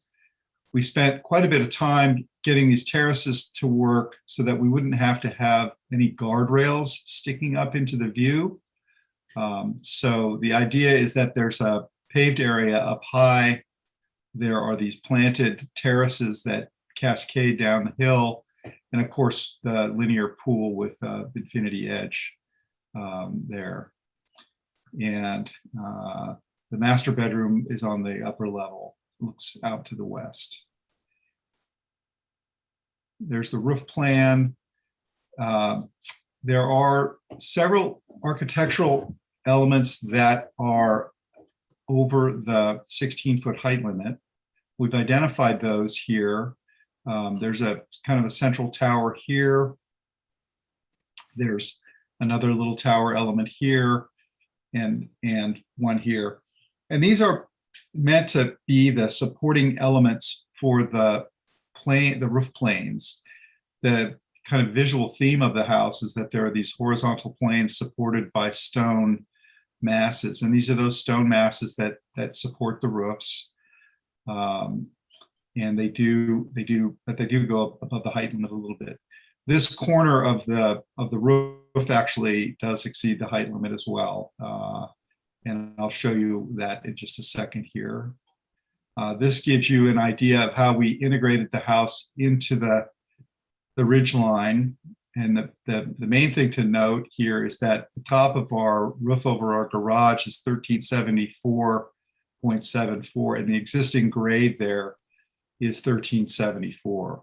So we've really, I mean, the top of our roof in the back there is level with the existing ridge line. And we've dropped, and house then terraces down the hill to the southwest. Let's see, I've done some elevation drawings we've done a technical drawing for you to show the exact heights of everything. And underneath each technical drawing, we've put a rendered elevation that shows the materiality and the color palette of the project, which is meant to blend into the landscape as much as possible. We're looking at, a stone base for the building or board formed concrete. And then these are the stone towers here. There would be most of the building walls would be a colored plaster, and the fascia would be either a painted metal or perhaps copper, weathered copper. But again, the palette is meant to blend into the Santa Ynez landscape. And then we're planning on, we're proposing quite a few trees for the property. It's somewhat barren now. The chaparral is beautiful in its own way, but we'd like to introduce some native landscaping to the ridgeline to just to improve it. Again, scaled elevations showing the height limit, and you can see here what we've done. This red line, this is the primary elevation. This is facing south and east. This faces Brinkerhoff, and it's an elevation view. So we're getting a bird's eye view of the project right here, but it shows the existing grade. That is a red line there. I hope you can all see that. That's the existing grade, and then this is the 16-foot height limit that we're allowed to use. And you can see that most of the building is substantially below the 16-foot limit. Because we have these horizontal planes, there are a couple of places where the roofs peak out just a little bit, but most of the mass of the building is quite low, well below the allowable height limit.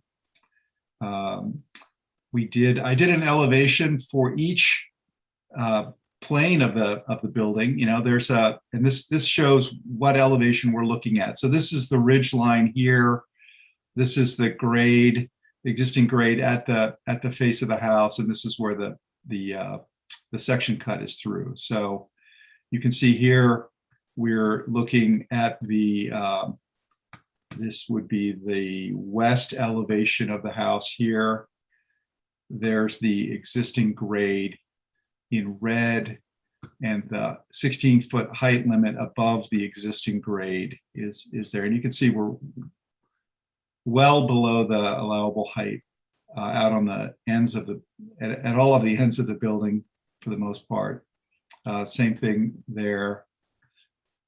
More elevation, technical drawings showing that the building to scale. Again, you can see the 16-foot height limit is 10 feet above the garage there. Rendered elevation. This is the part of the building facing the short road, faces the neighbor. And this is the part of this this component here is the one that's facing north. And at that point, we're well under the height limit. The building that you see in the background is on a different part of the ridge. And so it looks like it's sticking way out. There is a small part of it right here that does stick over the height limit. Most of the building, again, is, you can see at the cut, we're well below the height, allowable height there. Same here. And then this shows the one place on the project where we're over the 16 feet. And again, we're asking that these be considered architectural projections. This is the part of the building facing Short Road. There's the existing grade at the building there. Here's our 16 feet. But because the slope is quite steep there, the roof of the master bedroom does exceed the height limit somewhat. There it is in the rendering. And then importantly, this is out by the pool. You can see we've dropped the pool and the main outdoor space down about 6 feet from the existing grade. And that part of the building, the part that's over the height limit is in the back there, but the front of the building, the longer elements are well below the 16 feet that's allowed there. Here are some cross sections, and these kind of go on and on. I'll just kind of skip through, but you can see, again, the blue line is the 16-foot height limit. Here's that part of the master bedroom where we're exceeding the height limit by a little bit, but gosh, we've given back quite a bit there. You can see again, this is the long section along the ridge. We're well below the 16 feet. The garage, kind of a lot of technical stuff there. At this point, I'd like to turn the drawing over, or the presentation over to Lane Goodkind, the landscape architect. Lane did the design for the original project 15 years ago, and he's jumped in to help us finish the project. I think Lane has to raise his hand now, or how do you get on, Lane? He should be, Leah should have already given him. Okay, I'm here. Can anybody hear me? Yes, we can, Oh, Lane. okay, I good. think if you just go, and you don't have to raise your hand, but if you just go to the bottom and share screen, you should be able to go ahead and Lane, do I don't that. know if Or have, you can just, Mr. Lee, you can continue to scroll through the drawings, and Lane can just do his presentation. Lane, let me know if you need me to zoom in a little bit. In fact, I'll just zoom in a little bit, and you can talk about your design. Okay. Yeah, the idea is to make this house just look like it belongs, obviously, just to, obviously, Michael has done a lot of work architecturally, but the landscape, I think, could really work with the house quite well. In particular, these terraced gabion walls we're planning on using just to, have the house reach out into the landscape so that the boundaries are blurred as much as possible. The chaparral and some grassland that exists out there, we would just like to restore it to as much the extent to the building envelope as possible, so that it just feels like the building belongs. And then really controlling views and feeling like it fits, I think is using trees to that end is critical. And we have some interesting, blue oaks locally that we'd love to try to use. You might have to contract grow. They might be small if they're not available, but that's what we're planning on using. So we use a combination of blue oaks and just coast live oaks. And that would really carry a lot of the weight. You can see we have quite a few of them on the plan here. And the blue oaks are intended to be obviously locally growing in their native habitat. They're more shrubby and they're not quite as large as the coast live oaks. So we'd use those as more just subtle landscape elements and color. And the rest of the planting is just purely immediately local, for the most part, with a few minor exceptions. But a lot of grasses and some seasonal wildflower, I think, is what's called for here.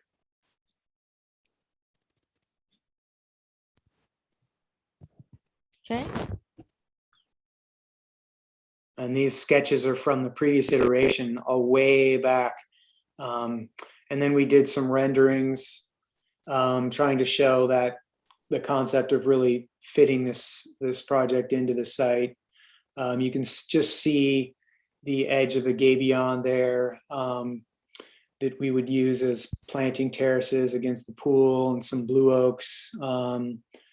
And then there's, I think, just one other view looking out across the pool. Oh no, this is a view from below showing those blue oaks.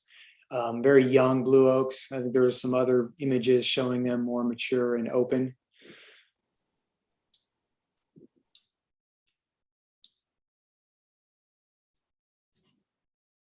Yeah, this is looking from the pool terrace out towards the remainder of the ridge. We have a little pathway out there looking south.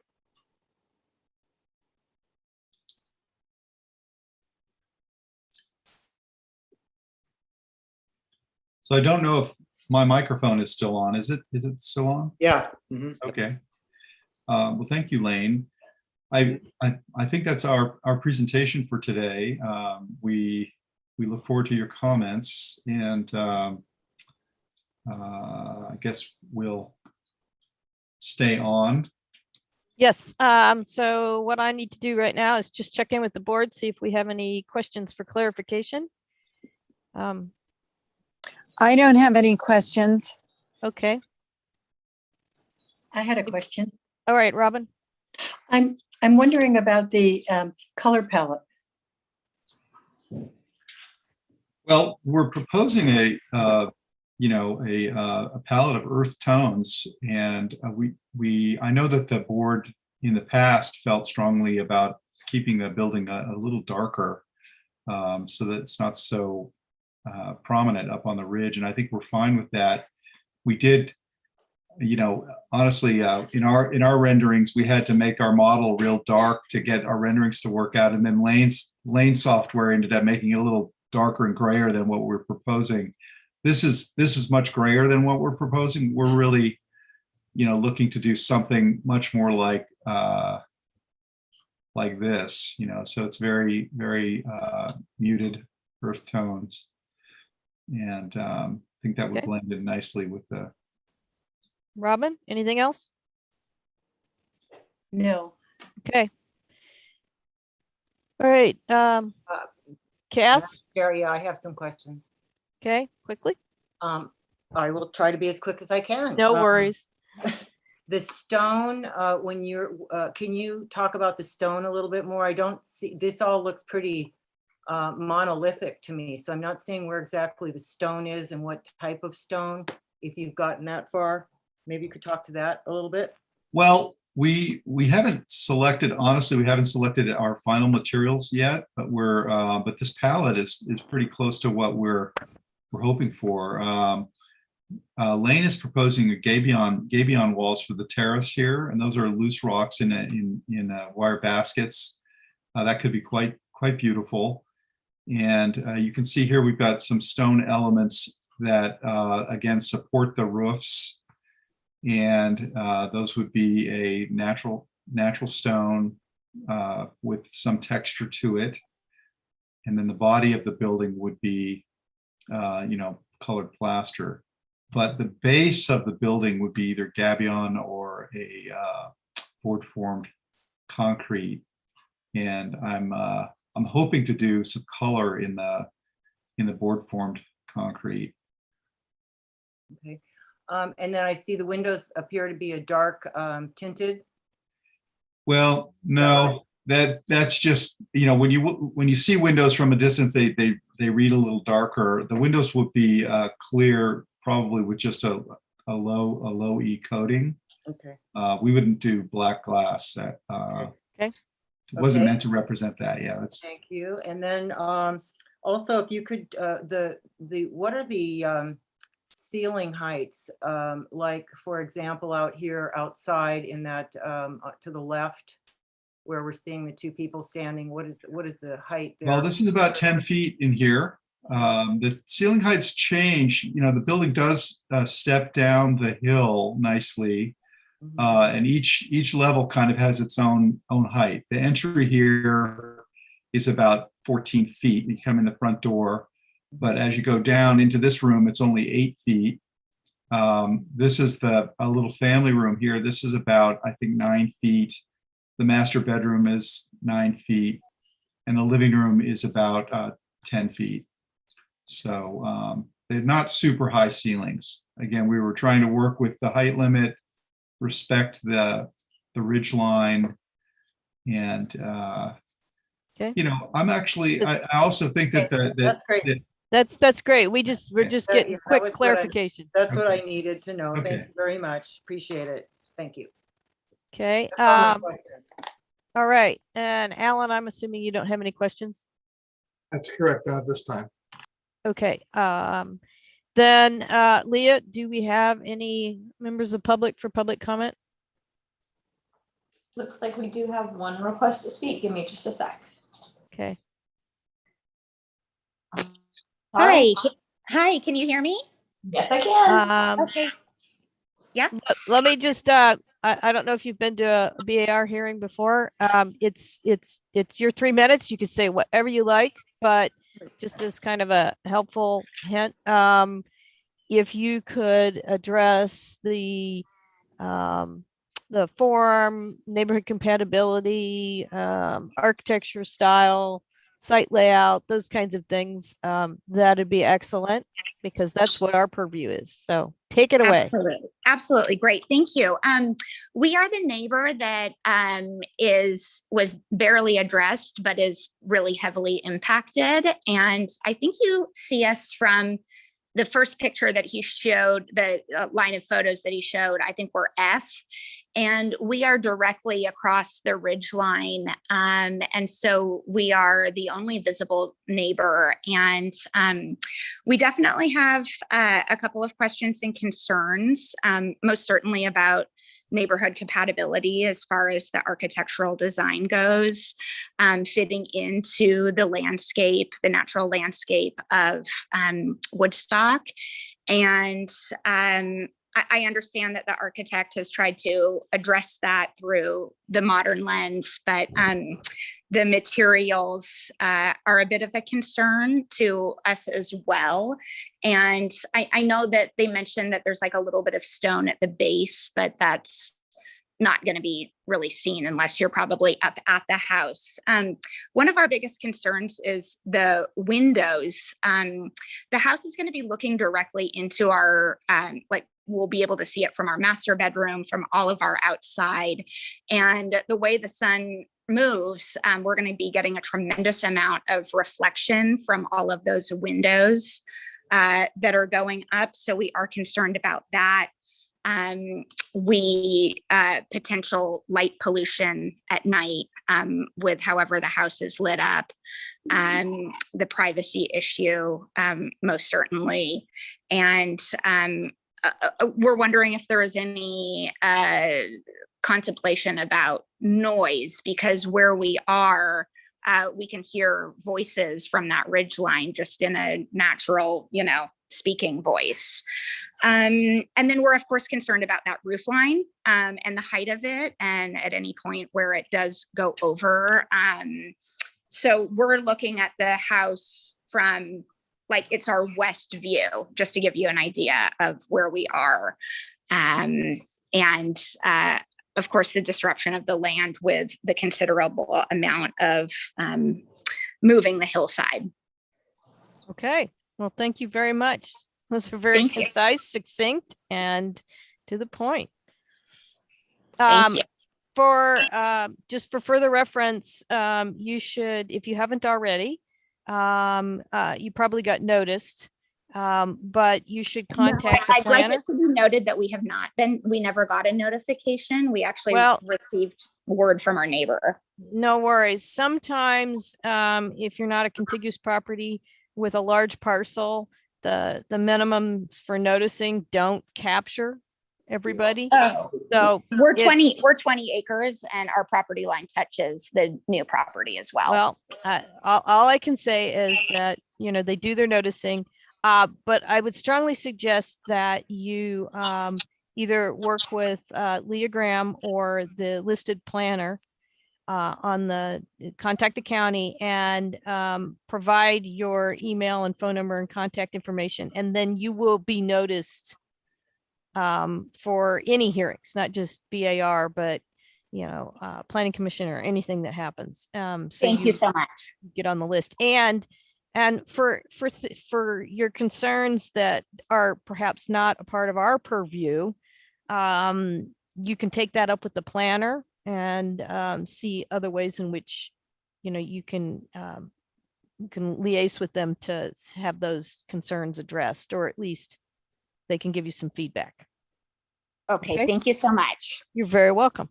All right, so let's go to the board comments. I'm gonna pick on Puck to go first. She doesn't mind.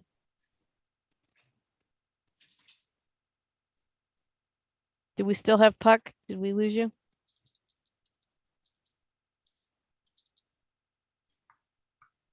Just a minute, can you hear me? Yeah, I can hear you now.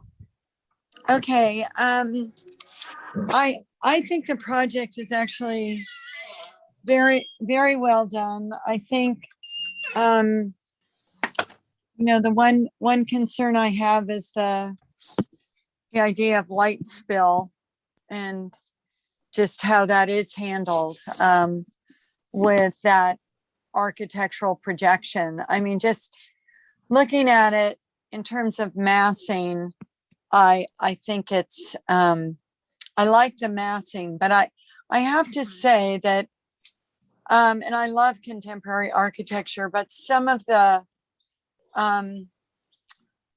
recent contemporary projects in the Valley have not actually, probably because of the detailing, have not really settled in very well. And so I would really want to make sure that the detailing and the overhangs and the colors, the type of window is very, very recessive.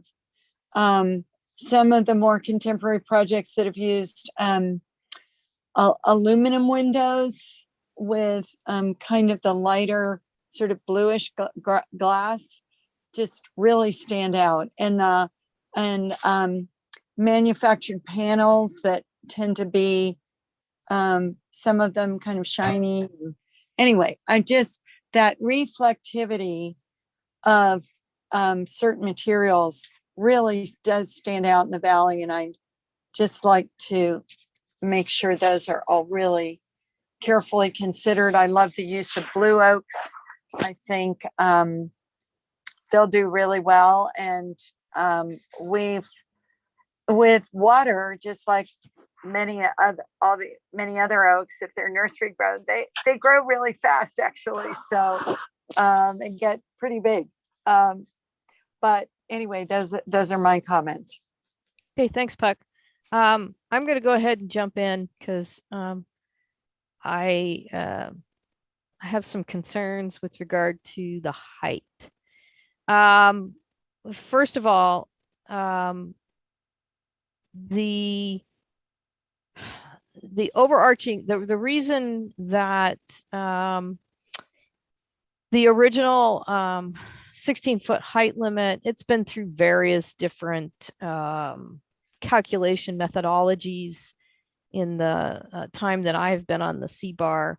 The current one is fairly well done, although it can be difficult to convey in a two-dimensional drawing because it relies on a three-dimensional projection.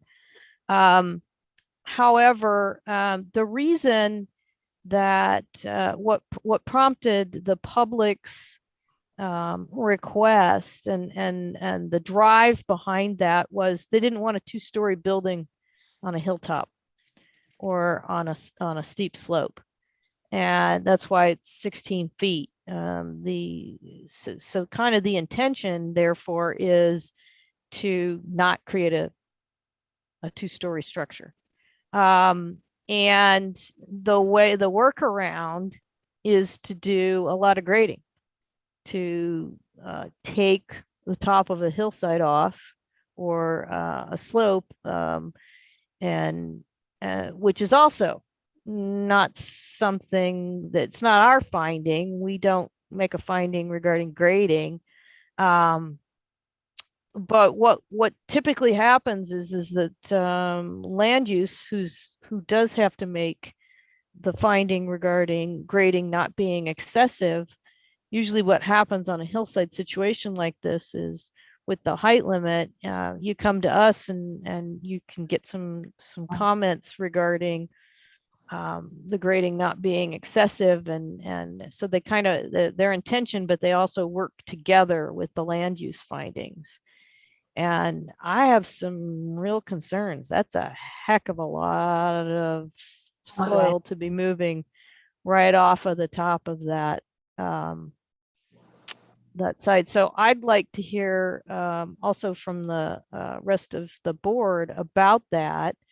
And when you're doing that much grading, if you still can't make the height limit, that's real concerning. And please don't get me wrong, I love the design. I really like the layout. I like the way the structure works together, the way the component parts key together. But I have a hard time with a second story. As I understand the requirements for Hillside Ridgeline, you can do an architectural projection, well, as long as it's not a habitable space, and it you can only do 10%, I think, of the roof area. So that's all. Those are all considerations. So I'd want to see some ways in which I get a better understanding for how all of this is playing together, because it's based on a 3-dimensional projection and we're looking at it in a two-dimensional plane, it can be kind of difficult to convey everything. But the rest of the project, I echo Puck's comments. I like the way it works together and everything, but I would have a really tough time with as I'm understanding the heights currently. So Robin or Cass, who wants to go? I can go. Okay. I remember this project from 2007, and it is a massive structure that's going to be sitting on top of that hill. And so I think the main concerns then, and the same for me now, is one, just the amount of manipulation of that hillside, that definitely you should be able to fit it in without going past the height limit. So the height is an issue. The massing, I think it really needs a darker color to recede. It's large. And so it will recede if you can darken it. And then the lantern effect that will have there's a lot of glass in that structure and it's not tinted. And so that's a huge issue. And so I think when they're talking about not tinting, I think that really should be a consideration. I think they're talking about earth tones.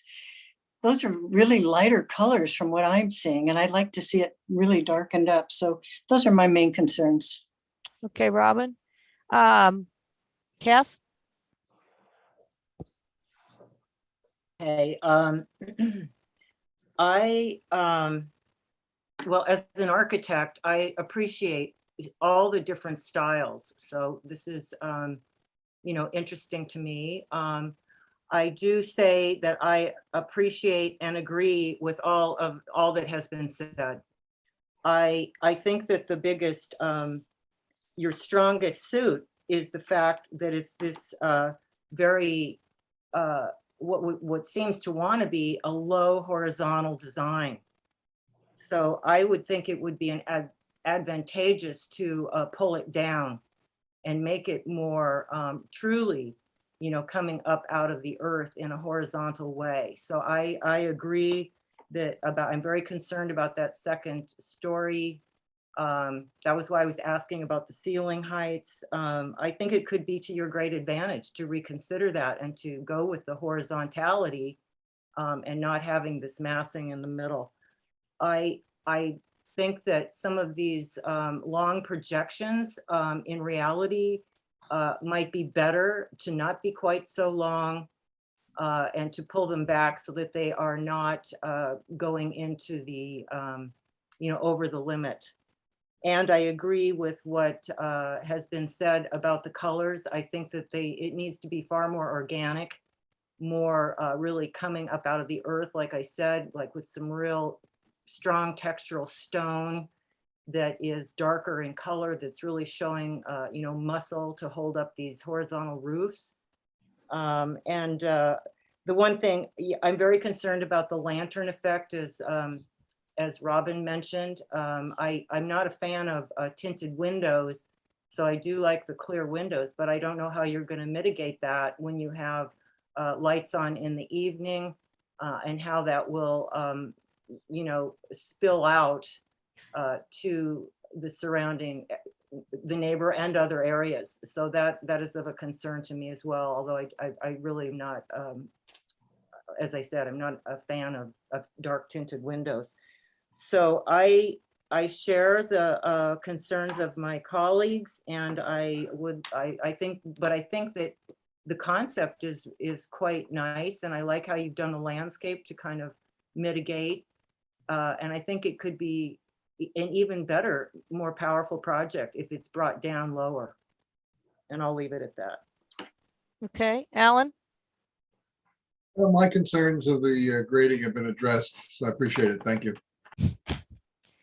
Okay. That's rather a lot of comments. So Nicole?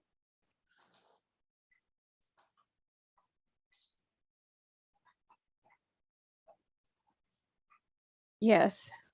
Would you like us to kind of recap or anything I can do to help you at this point? Do you want me to read them so you can let me know what I missed? Sure. Okay. Ensure that the type of windows and glass used are as recessive as possible and not reflective. Board has concerns related to height and serious concerns with the second story. Concerned about grading and manipulation of the hillside. Very concerned about the lantern effect from the large amount of glass and lack of tinting.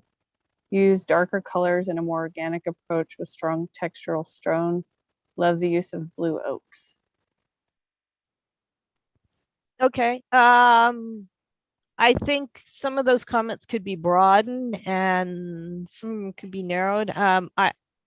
I think that when you're talking about the comment that said, the use of the stone and the more organic materials, I definitely broaden that to say, the earth tones, organic, that's the right direction. But I don't think we're at the point of saying that let's put it this way, it's a suggestion. One of the tools, we talk oftentimes with Hillside Ridgeline, we talk about tools to achieve compliance. Some of the things are, stepping various portions of the structure, which we didn't actually mention until just now. We talk about grounding it, and some of the ways to do that, some of the methods to do that are the use of so stone. I changed it to use darker colors, earth tones, and a more organic approach, such as use of strong textural stone. I would say a use of stone, other colors that are located on site instead of strong textural. But Melanie, I'm Melanie, Bethany, sorry. I think textural is important because what we saw. I think texture is important. I think it directly adjacent to stone is where it's limiting, Cass. It is. Okay, well, Okay. Leah, your mic's on. Oh. Thanks, Bethany. Okay, I changed it to materials instead of stone. Okay, that works. Strong textural Materials. patterns in the stone and materials and colors that are located on site. How's that, Cass? yeah, I think, you know, Okay. I think this gets the gist of what we're saying. Yeah, I wanted to keep it. I'm not trying to confine them at this point. I want to leave as many avenues open for their design as possible, but still give them some direction. Okay. Anybody have anything they want to add at this point?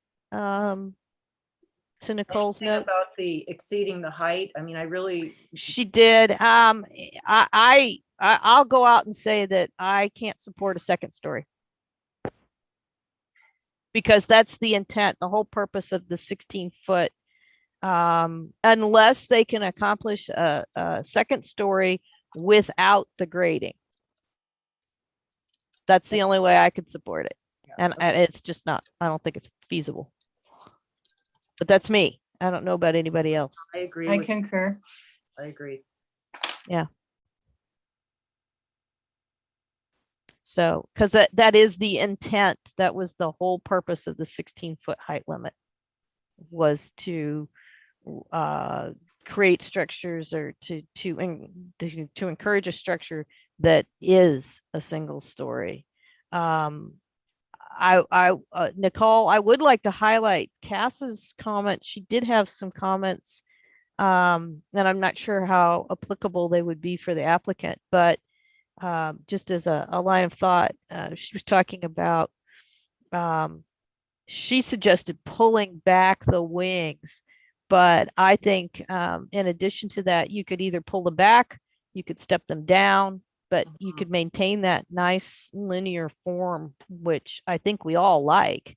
The other thing was Cass mentioned perhaps not citing the bulk, which is that second story portion, at the heart. And I think that's part of the, it's kind of the basis for the design. I think that's the hinge pin for the design, but I think they could perhaps move things around in a way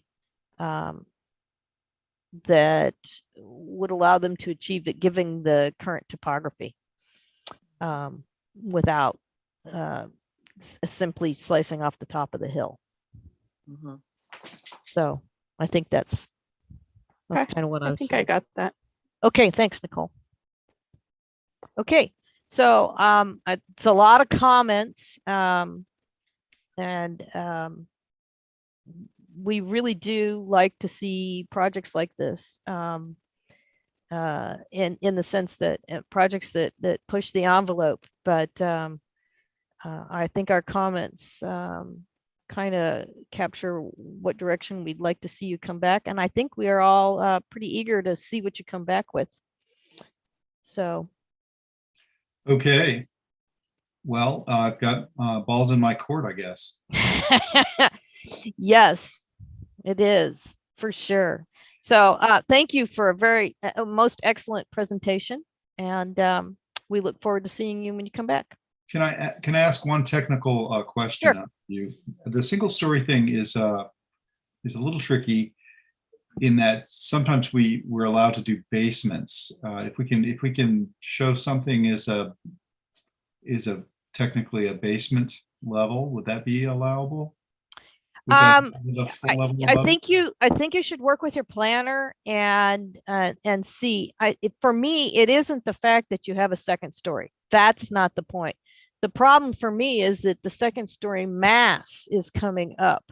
Okay. So yes, potentially, if you were to locate some of your usages in a more type of a basement type of thing, I've seen people do that very successfully, not have to resort to a whole lot of grading and still make the height limit. And it's a challenge, given the flat roof, because you don't get the extra 3 feet. It's just one of those things, So like I said, I'll be really excited to see what you come back with. Yeah.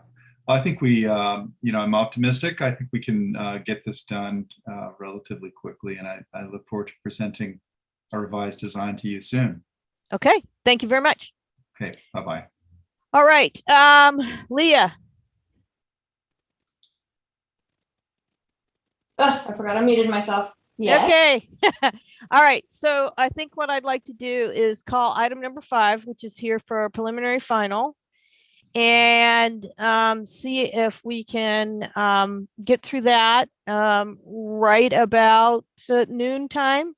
I think that would be a good time to take a break for lunch. So I'm going to go ahead and call item number 5, 21 bar 31 Blankenship addition and accessory structure.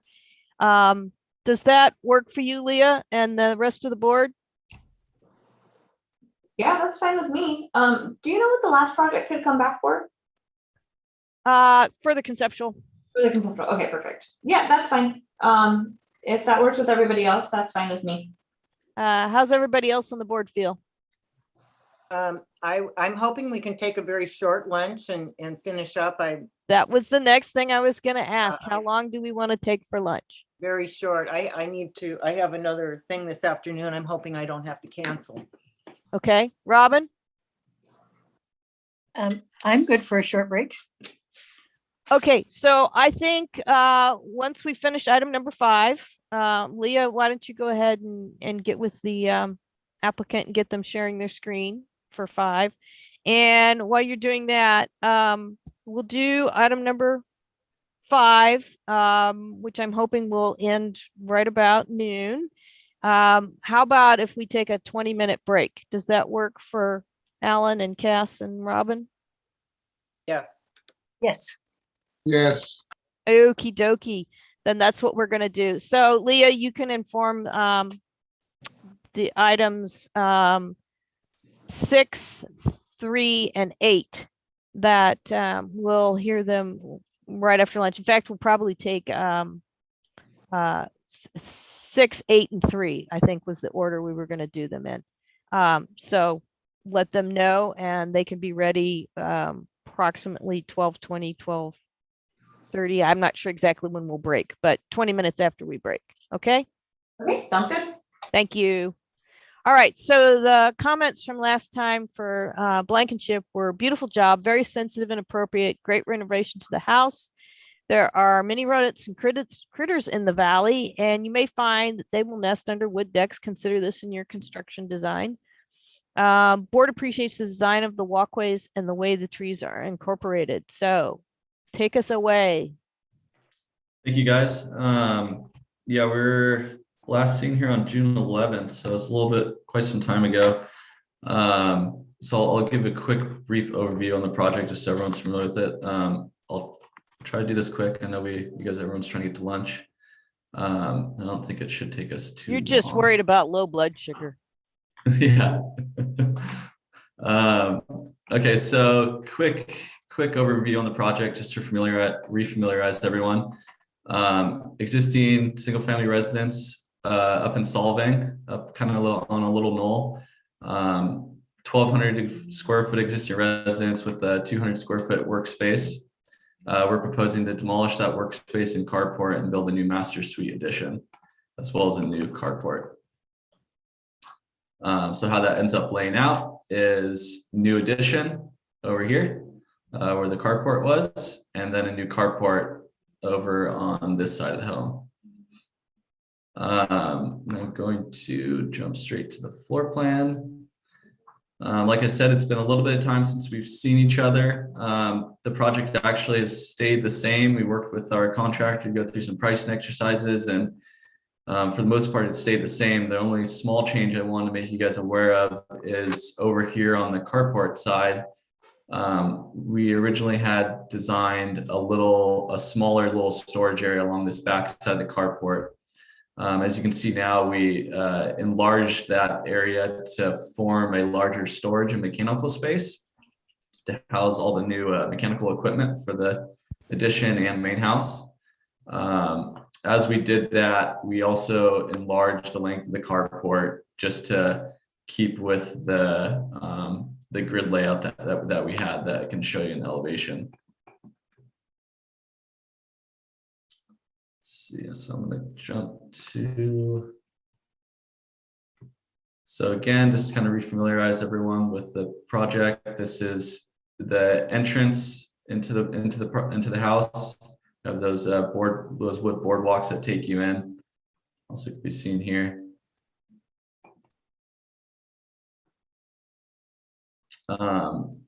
Here's the carport change. So before that was that smaller little storage area back there. We enlarged it, brought the roof out a little bit farther so we can maintain that same size bay throughout the carport. So we have a solid portion and then 3 open portions that are all equally sized to keep that rhythm through that carport. As can be seen in the technical elevation here.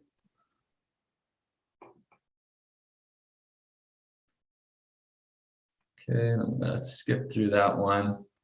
Kind of try to highlight the stuff that we've been working on since you've seen it. One of the areas that we started to develop, that we have developed now, is this covered patio. We worked with our structural engineer and a truss company to design a nice truss for this covered patio. Given that we're working with the existing low plate heights of this house, we want to create something as open as possible to maintain that volume. So what we've done is we have you can see it's a double rafter that's about I think it's a 2x12 that sandwiches some steel elements, collar ties on either side with a cable rod coming through. As well as on the top, and I'll show this better in detail, but this view kind of captures it the best. On the top as well, there's a knife plate sandwiched in between those roof rafters. We just thought this was great for this area, just to get this space as open as possible. Another view of that from the backyard, looking at the truss and that open covered patio. Let's keep jumping through this, keep moving along. We've gone through and developed all of our building sections. So here's a section through the existing living dining room space, through that glassed-in hallway that connects the dining room space with the new master addition. And then yes, the master addition there. Section through the carport showing the storage and carport area. One detail that you'll see that's kind of carried through this whole design is these double rafters or double beams anywhere there's a kind of exposed structure. So as we did that here on the carport as well, you can see there's each column is kind of sandwiched by the double roof rafters. We thought that was a really fun element to add to this project. So you see it there in the carport and a few other places. Section through the carport, existing residence, and the new covered patio. And then here's a section that goes through the new master bedroom and its new covered little outdoor patio area.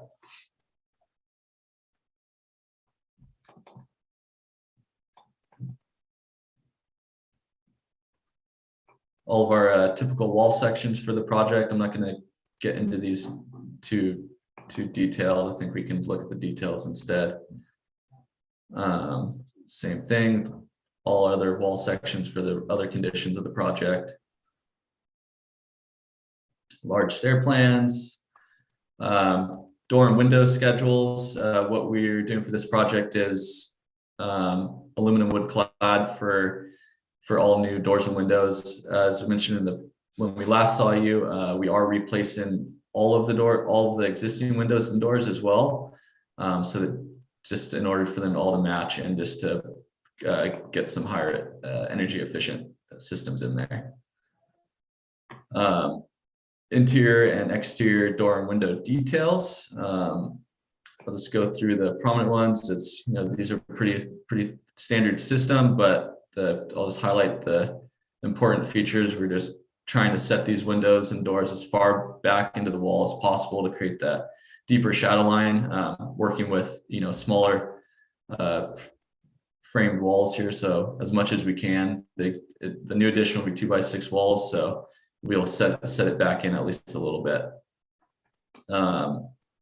Typical window head and sill detail. Again, just recessing that back into the wall as much as possible. We're not proposing any exterior trim, just a stucco bullnose wrap around coming into that window.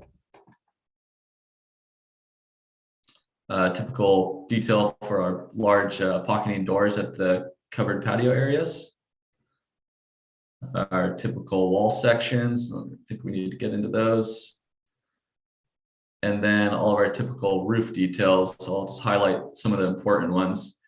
And this is pretty traditional architecture for the most of it. So these are all pretty standard details. Our typical eave detail, matching the existing 2x4 outriggers. So that's what we're showing here. T&G underside roof, standing seam roofing material to match the existing residence. Typical rake detail, our ridge detail. Let's see here. I'm just going to go over the important ones here. There's just a slope transition. This is at the master bedroom roof transition to the covered patio there. So there as well, we're going to propose a T&G underside on that roof.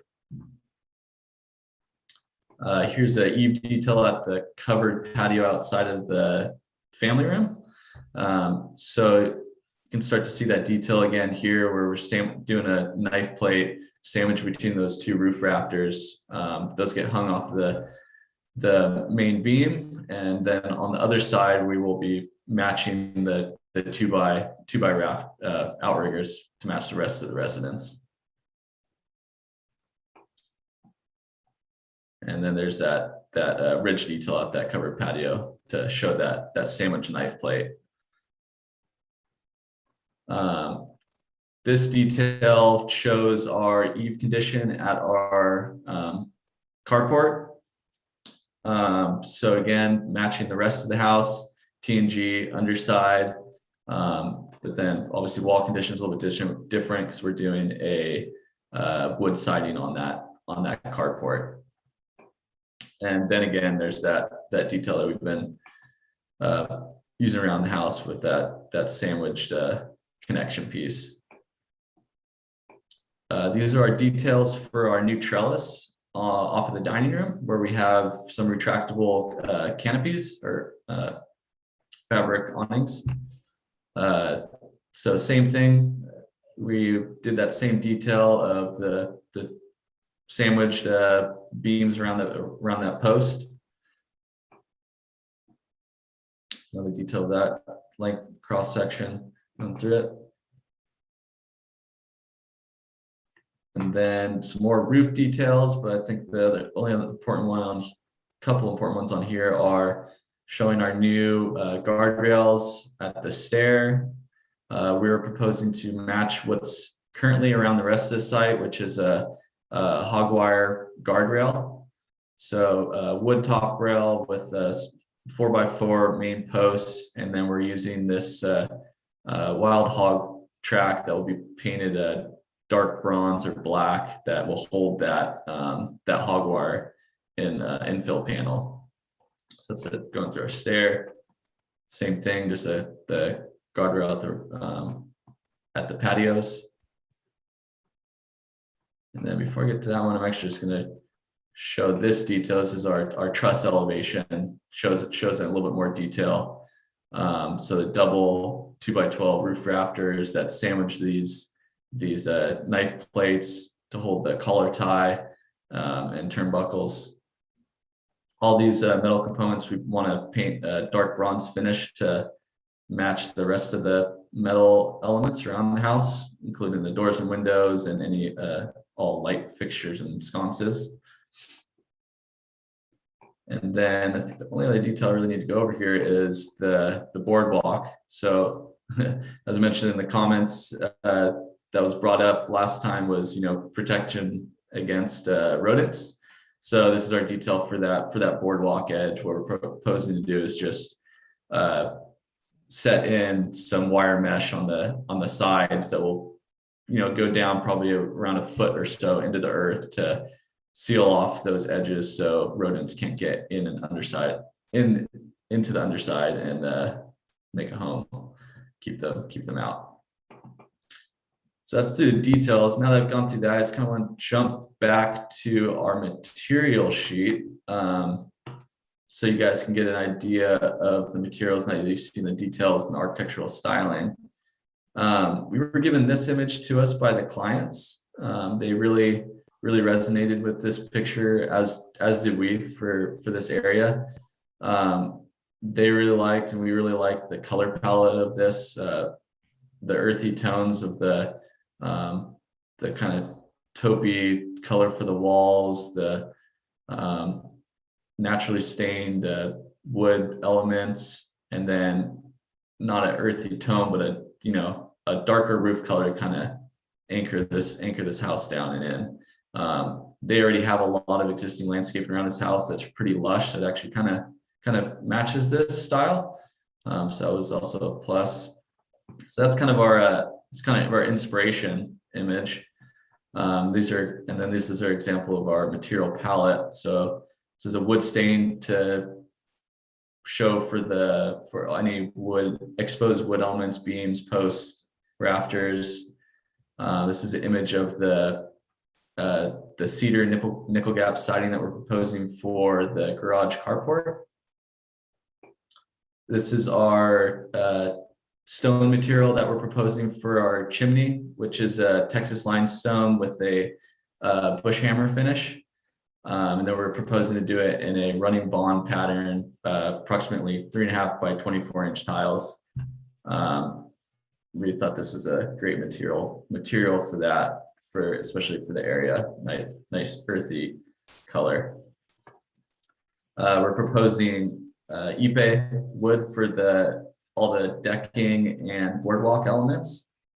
We thought that matched well with the cedar nickel gap siding and the rest of the wood elements.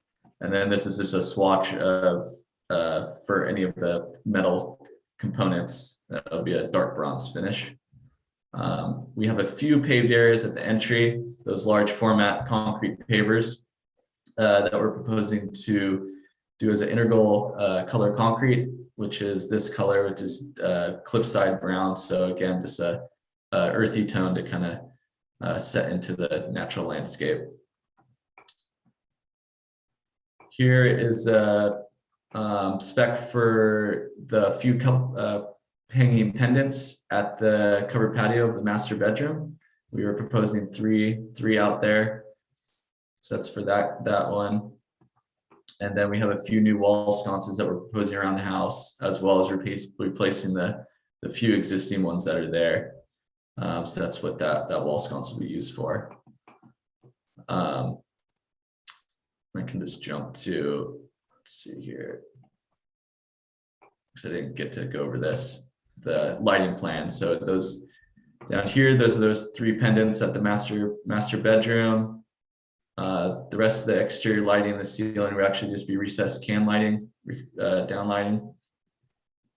And then a few sconces, one at the entry, a couple at this trellis area, and then two at the covered outdoor living room. And so I think that is it. That concludes the presentation. As mentioned, we're here for a preliminary and final, and ready to get into the building department. So hopefully move on to that. Looking forward to your guys' comments. Thank you.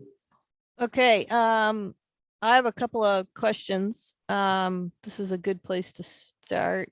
In the carport, what are those 9 lights that you've got there? Yes, so those are just some recessed can lighting. Okay, and you don't have a sheet for those, I take it?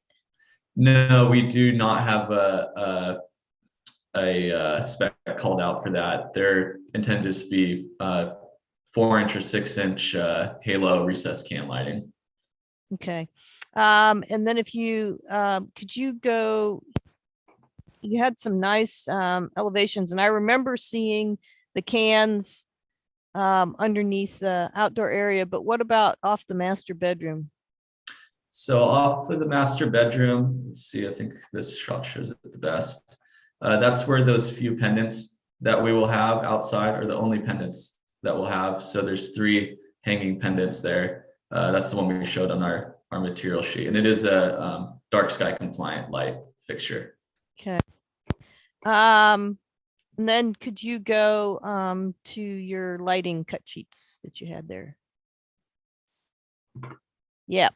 Do you have you indicated the dark sky compliance for both of those fixtures and on the spec, as well as the Kelvin for the temperature for the lamps? Sorry. I didn't go over the temperature rating, but this one is dark sky approved. Its color temperature is 3000 Kelvin. Perfect. And then, so that's for the pendant. And then this one, let's see, where does it say? Oh yeah, so it's dark sky compliant down here. Okay. And its Kelvin rating, let's see. Oh, there it is right as there. well. It just doesn't have a K, right? Yeah, 3000 as well. Okay, no, that's perfect. All right, no, that sounds fine to me. Anybody else have any other questions?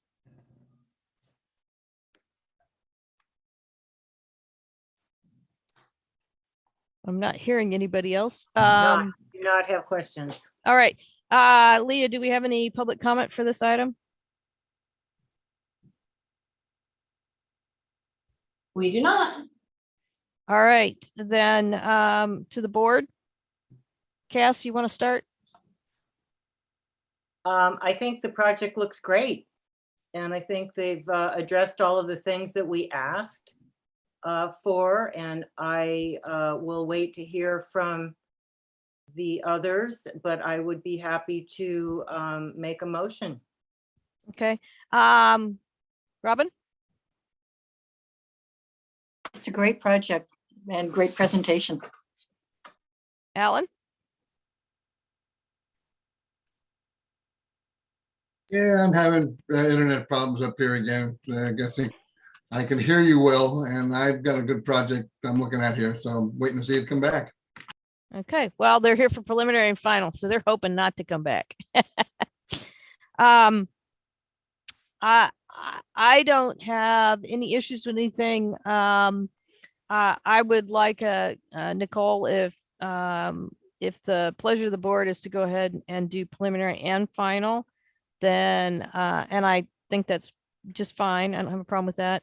But I'd like a condition from the planner that the can lights get added to the drawings, the cut sheets for them, and that the planner verifies that they are dark sky compliant, as well as checking the dark sky compliance, especially on the pendant. I don't see any issues with it, but occasionally we've had fixtures come in that are listed as dark sky compliant when in fact they don't actually meet the letter of our ordinance, and I'm asking the planner to verify that for all lighting. Okay. Exterior lighting. So got it. As a condition of our approval. So what's the pleasure of the board, folks? I would move to approve the project. Let's see, what is it? For final. They're here for preliminary and final. Preliminary and final approval pending. With the condition? With the comments, the additional comments that have been made, which you just made about the dark sky compliant light fixtures. Okay, I would second. Any further discussion? All in favor? Aye. Aye. Aye. That's all 4 of us. So you should good to go, and happy building department submittal. Thank you guys, appreciate it. Okay, So as mentioned, we're going to take a 20-minute break, which puts us back here right at just before 12:30, about 12:25 to 12:30. It'd actually be 12:27 on my clock. First up will be Mirzai Mixed Use Building, which is item number 6. And so Leah, we'll go ahead and get them set up right before we reconvene. All right.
How we doing? Everybody back? Back. All right, back. Alan and Robin. I'm here. Cass. All right, we've got a full boat. How about Leah and Nicole? I'm here. Okay.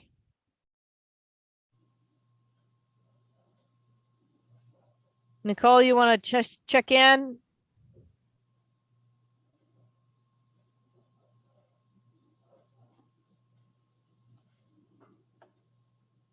Lee, if you want to go ahead and get item number 6, 21 bar 181 Mirzai mixed use building up and running on their screen. All righty, they should be good to go whenever you guys are ready. Okay.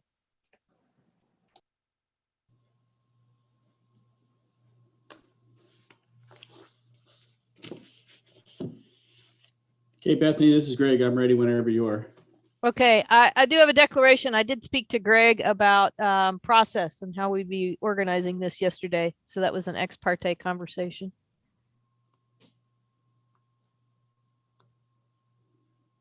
I'm still not sure if Nicole's back, so. I'm here. Okay, did you catch my ex parte? I did. Okay. All right, Greg, take it away. Okay, are we going to use my drawings or the? You can go ahead and use yours as long as it's the set that was submitted. Yes.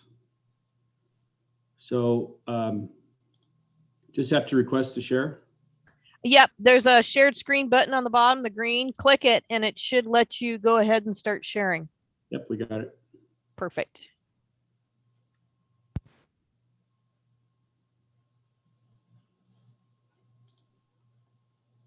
Okay. I hope everybody can see that. Yep, you're showing up. All right. Well, thank you for having us today. This project needs a little bit of background because it's actually a approved project with the land use permit of 2015. The land use permit expired and we're currently pursuing a new one. But as part of that, the CBAR approvals expired. We have building permits that are available at the counter in Santa Barbara County. And we have completed that process, and building permits are ready to issue, but we need to have, of course, the CBAR caught up with that. This project is on Bell Street in Los Alamos. It's an infill project. I have a vicinity map, and I'll go to a larger site map in a minute, but this project is right next to Plenty Restaurant, which I'm sure you guys all know. And it's a couple lots away from Bob's Wellbread. And the side street, I think, is Helena. It's about a 7,600 square foot building. First floor is 3,800 approximately. I'm going to go to an enlarged site plan. So this site plan shows the proposed building on lot 10. It's basically it's a zero lot line design. There's a small indentation in the front, a porch, so to speak, covered porch. The Los Alamos design guidelines, limit the depth of the building to, I believe, 80% of the depth of the lot. Our lot's 100 feet, so our building extends back 80 feet. There's a 20-foot, we're calling it, utility courtyard in the back. We have a pedestrian easement on lot 1, a 10-foot pedestrian easement, and that was done for a number of reasons, but primarily to get pedestrian access and to open up the east side of the building for windows and door openings. There is a pedestrian easement to Waite Street that crosses some of the other properties. For your information, that was developed as part of their building code review. If the ground floor becomes an assembly use, then we need 2 exits off this site. So I'm going to go to the next slide. This is a large site plan. There's really not much in the way of landscaping. It's basically a pedestrian surfaces. And then we've got some tree planters. The site is primarily permeable pavers. Okay. Floor plans, I know we don't necessarily look at them, but it's helpful to understand them for why the building looks the way it does. We've got some small offices in the front on Bell Street, and those are accessed from Bell Street, and they have their own entries. And then we also have, pedestrian access from Bell Street and our pedestrian way. We've got primarily proposing retail on the ground floor. That's in a separate submission. Second floor is office. Again, we're seeing potentially a couple users, or it may be taken over by one, upstairs and downstairs may be taken over by one user. We've got 2 efficiency apartments that are primarily accessed from the rear, and also the pedestrian easement. Elevations, I have colored ones, but this is, I thought would be probably enough. I've got a color board as well, but these are the elevations. It's primarily the covering is a Core-10 product, corrugated Core-10, 7/8. And then we've got a secondary material on Bell Street, which is a kind of an interesting, they're tin shingles. They're a pressed tin that's made to mimic the old style, when they take the tin and paint it to make it look like stone. This is going to be used a little differently in that we're going to age it and weather it, almost like a, like a electro-galvanized type finish on it. And I have that on the sample board if we want to go over it. The trims painted around the windows. The ground floor of the little office is redwood, exposed redwood that would have a natural finish on it. That's about it for the exteriors. You can see the back of the building on the south elevation. We have a balcony for the residential. The side that's facing Plenty is essentially, a property line wall. So I have the color board. I'll just pop that up for a second. Oh, I'm sorry, this is the rendering, so you can kind of see some of the colors that we're proposing. And I know I have that color board. Let's see where I put it. Color board. Can you guys see that? I'm hoping everybody can see that. Not yet, Greg. It's what I'm getting is a gray screen. A gray screen. Okay. Can anybody else see it? No. Same I thing. think I might have to switch the share. I have it in a separate PDF file. You can stop the share and start it again, and switch to if you've got like 2 monitors or something like that going on. Yeah. There it is. We got it now. All right. So this is the approved color board from a number of years ago. And so you can see the finishes here on the bottom. We have the Core-10 siding, the aged redwood trim, some fabric for the awnings, and the window frames. We've got some dark trim and some, you can see the AZEK trim. The P1 is a lighter off-white.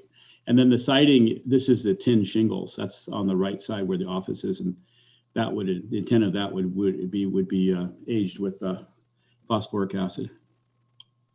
And it probably have a new clear coat put on it. So I think that's the extent of my presentation. If we have questions on the project or materials or design, I'm wide open. Okay. Is the planner here?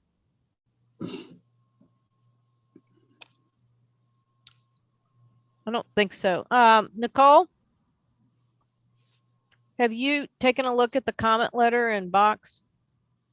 I have not. I can pull it up though. Yeah, it's short.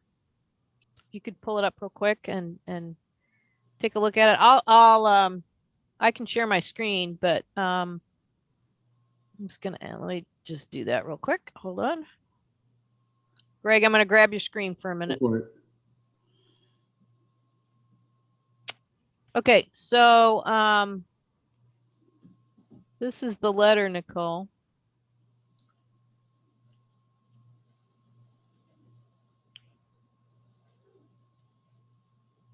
And it's with regard to the easement.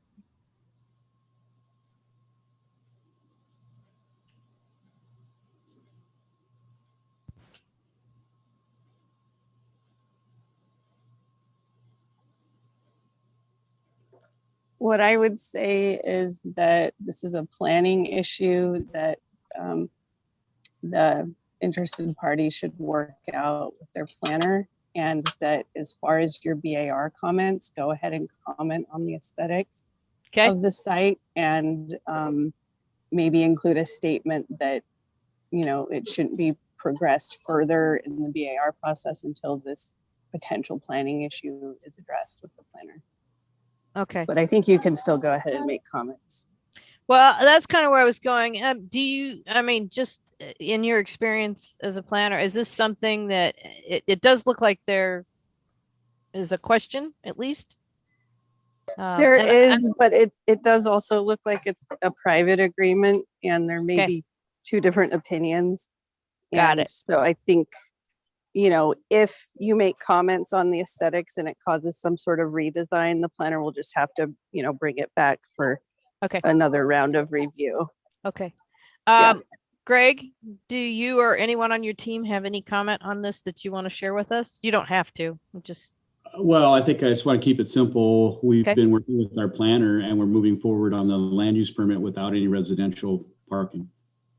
So that the parking spaces that were on the 2015 LUP project description were never identified. There was never a parking plan. And you know, the Los Alamos design guidelines, which we've been reviewing the last few days, they discourage parking on site. Okay. That's really the issue. And so the pedestrian access was primarily for exiting. Sure. The other thing I wanted to mention, I forgot, I have the full construction document set too, if people want to look at the details, because we are asking for a conceptual preliminary final, which I know is unusual, but I do have all of the details and the building permit set. Okay. Well, if you want to, if you want to go ahead and share your screen and put the plan set you just showed us up, I'll come back to you. That'll make it easy if we want to take a look at details and that kind of stuff. So let me go ahead and get my public comment and then we'll go from there. Okay. Yes, thank you. All right. Are there any other questions besides my now kind of answered question? Did anybody else have a question?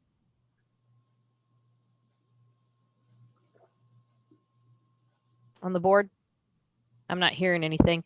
Leah, do we have public comment? We do have David who has his hand raised. David, are you wanting to make public comment, or did you have another question or concern? No, it was as David spoke with urban planning concepts from the planner and the project working with the client. If the board would care, I could explain the background on that easement, but if it's not necessary, I don't need to say anything. It's pleasure of the board. Okay. We may come back to you. Madam Chair, I do not have any other hands raised. Okay. Members of the board.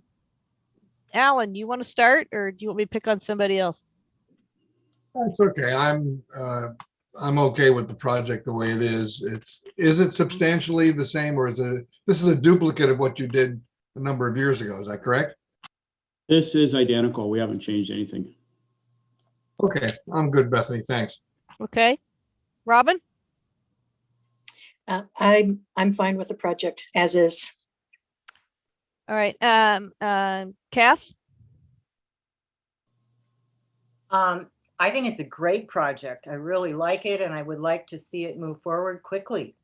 The only tiny little comment I'll just say, because I just love this style, and I love the pedestrian access, like a little paseo going through there adds some great, it's a great element. I would just say, just to think about maybe the green awning, which of course is very appropriate, but maybe it could be a more, there's some really great striped awnings that have, that are very old style, with green, with that same green, but maybe a little bit of orange and red striping in it. I remember my grandmother had one like that, so I always loved that. But anyway, I love the project and I totally support it. Okay, I have no comments. This does, I'll just say this is what I recollect. So my recollection is very much in line with what was presented. I liked it then. I would entertain a motion. Somebody like to make a motion for preliminary, conceptual, preliminary, and final? Make the motion. Okay, that was Alan. Is there a second? I'll second. Thank you, Robin. Any further discussion? I'd just like to say that, as Nicole mentioned, if something comes out of the easement on the land or any other issue on the land use side, then the planner may or may not send you back for revision after final. But hopefully we don't see you again and you guys can carry on. So I'll go ahead and say all in favor? Aye. Aye. Come on, Alan. I said aye. Thank you. None opposed. That was all four of us. So thank you very much. And we will go to Thank you, guys. item number 8, Shumash Monument Signs, 21 bar 38.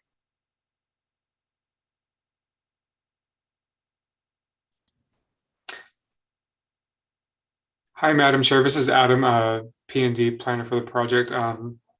Working with, I believe Leah's working with Jason Rojas. He's in attendance. He's one of the attendees. He might be trying to hop on. Looks like he's on his phone. Yes. So if you can, We learned earlier that if you're on your phone, your microphone is muted. So you might have to dial, what was it, Leah? #6? *6. Can you hear me now? *6. There you go. You're on, Jason. We Okay. got you now. Great. Are you going to be presenting the drawings? Sure, no problem. Okay, you I need to share my screen. Yes, you should be able to do that right now.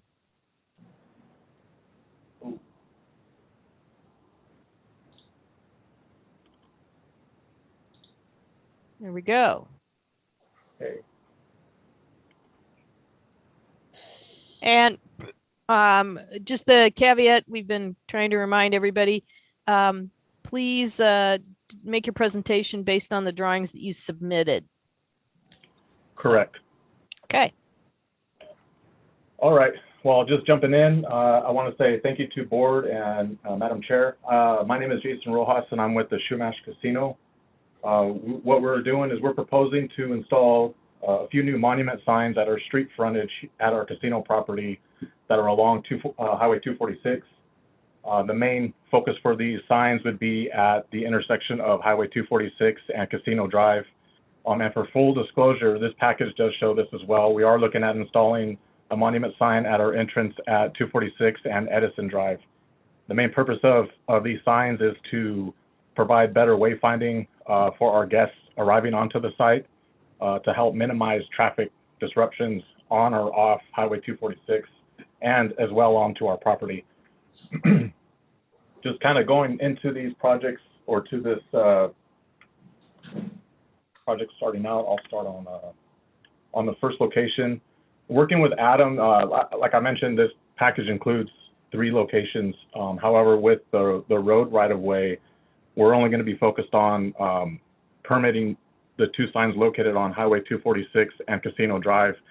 The third location that we show in our package at 246 and Edison, I will be coordinating that with Caltrans just because of the right-of-way and whatnot.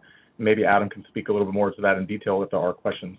But jumping into our first sign location, this is just a basic layout of what our signs plan to look like.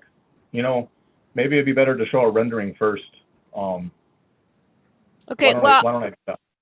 I've got, let's see, one second, two, first one.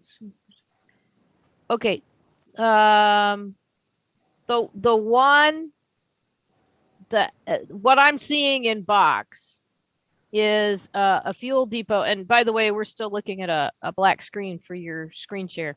But what I'm seeing is for a fuel depot that is up near the San Dakota. I don't have any drawings for the Edison, although that's what your application is describing. Yeah, that is correct. Are you able to see my screen now? Yes, we can. Okay. Can we just talk to the planner, Adam? You were here a Madam minute Chair, ago. I'm looking in box. I'm trying to open box right now. I'm trying to open that set. The fuel depot is another project I have. It's another sign permit, and I believe that is owned and operated by. Yeah, but the- that's what's in box right now. Correct. So let me get back to you in a few moments, and I can. Okay, so as far as applicant's description and the agenda, we are seeing what he's showing us is what's shown on the agenda, correct? Correct. And what yes. was submitted. Okay. All right, go ahead and please continue your presentation, sir. So just high level, what we're proposing is of the monument signs that you can see on the screen there. The street front location, this is on the corner of 246 and Edison, which we just discussed that we're going to be doing under a separate permit. These would be our two monument signs that we're looking to install along Highway 246 and our entrance at Casino Drive. The one on the western side location would be mounted onto an existing structure that's currently for our lift station on site. This monument sign would be mounted onto that CMU structure that's currently already in place. The sign opposite over onto the eastern side of the property would be a new standalone structure, CMU construction with a metal face with integrated lighting, LED lighting for the lettering. This is just a rendering. Again, this is part of the package of a street front view perspective of what those signs would look like in place.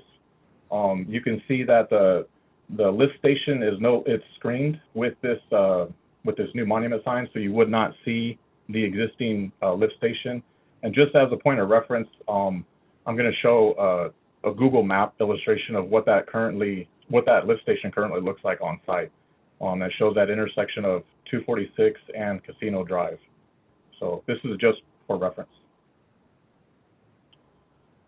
Getting into more of the design details that were provided in that package. Again, this is a site map showing the location of sign location number 1, where the existing lift station is located, and then the sign being placed and mounted onto that. There's more detailed landscaping plans, which we'll get into later, but this is just a high-level view of what our landscaping will look like. We're planning to install native landscaping that ties in with our existing. This is the basic layout for sign number 2 or sign location number 2 that's opposite of that lift station on the eastern side of 246 and Casino Drive.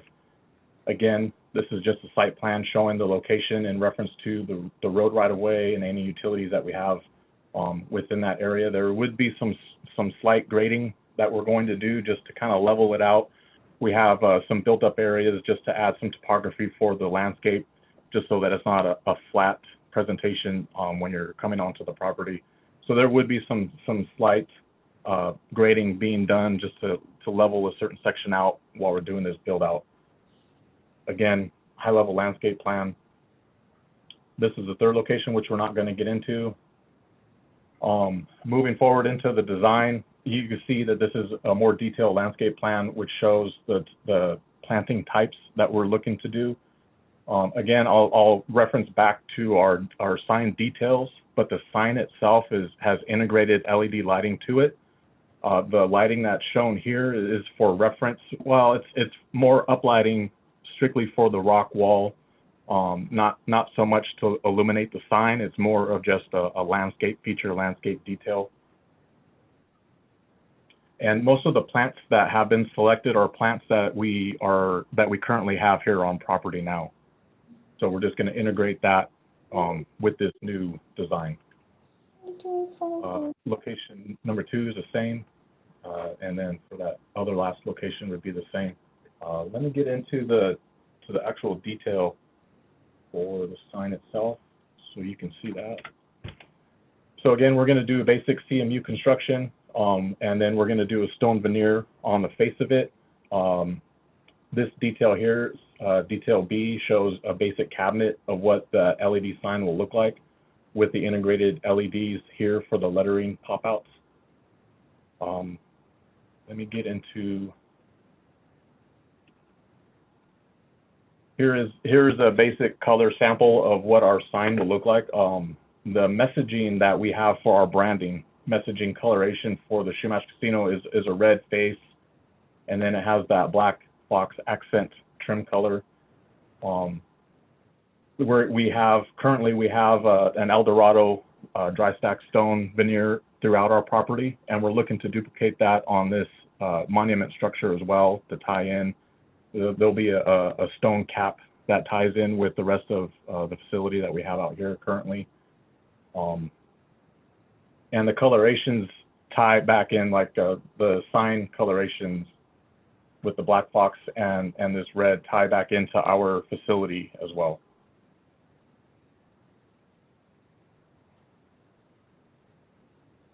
That's pretty much all I had for this initial presentation today.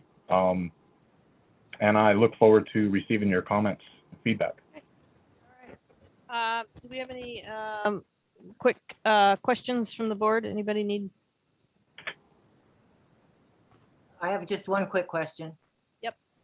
So the red and the black, this is like a metal box that's painted those colors. That is correct, yes. And where we're seeing the letters themselves, what I'm seeing is sort of a yellow color, a gold, that says Chumash. Is that, can you talk? Yeah, I don't understand that part. Is that painted on? I don't have an understanding either. I'm assuming because you're talking about an internal LED that somehow there's a cutout for the letters. That is correct, yes. So we have a metal face, and the letters would be cut out of that metal face, and then there would be inserts with the lens to cover the LEDs, and the detail I have on the screen now shows the backing of that interior side of that metal cabinet for the signage, where the LEDs would be located, where the driver's located. And then power supply would be whipped in. Where's the I'm just now picking up acrylic face. That's where the letter would be, right? And That is correct, yeah. Can you put your cursor over that so we can see that? Now that's the The LEDs. lettering would be out here, yes. Well, those are the LEDs, but over on the left, it says there's an acrylic face. I think what he's saying, and tell me if this is right, you have a cutout of the letter, and then you have an acrylic that's some kind of a gold color that goes on top of that, and then behind that is the light, so that when the light is on, you're getting this gold color through the lens. Is that right? That is correct. Yes. Okay. Okay. Any other questions? Okay. Do we have any public comment, Leah? I do not have any requests to speak. Okay, then let's come back to the board. Do you have any comments? And just so you know, Mr. Rojas, our comments will only be for the 2 monument signs located at Casino Drive. Understood. Okay. Okay, anybody want to start?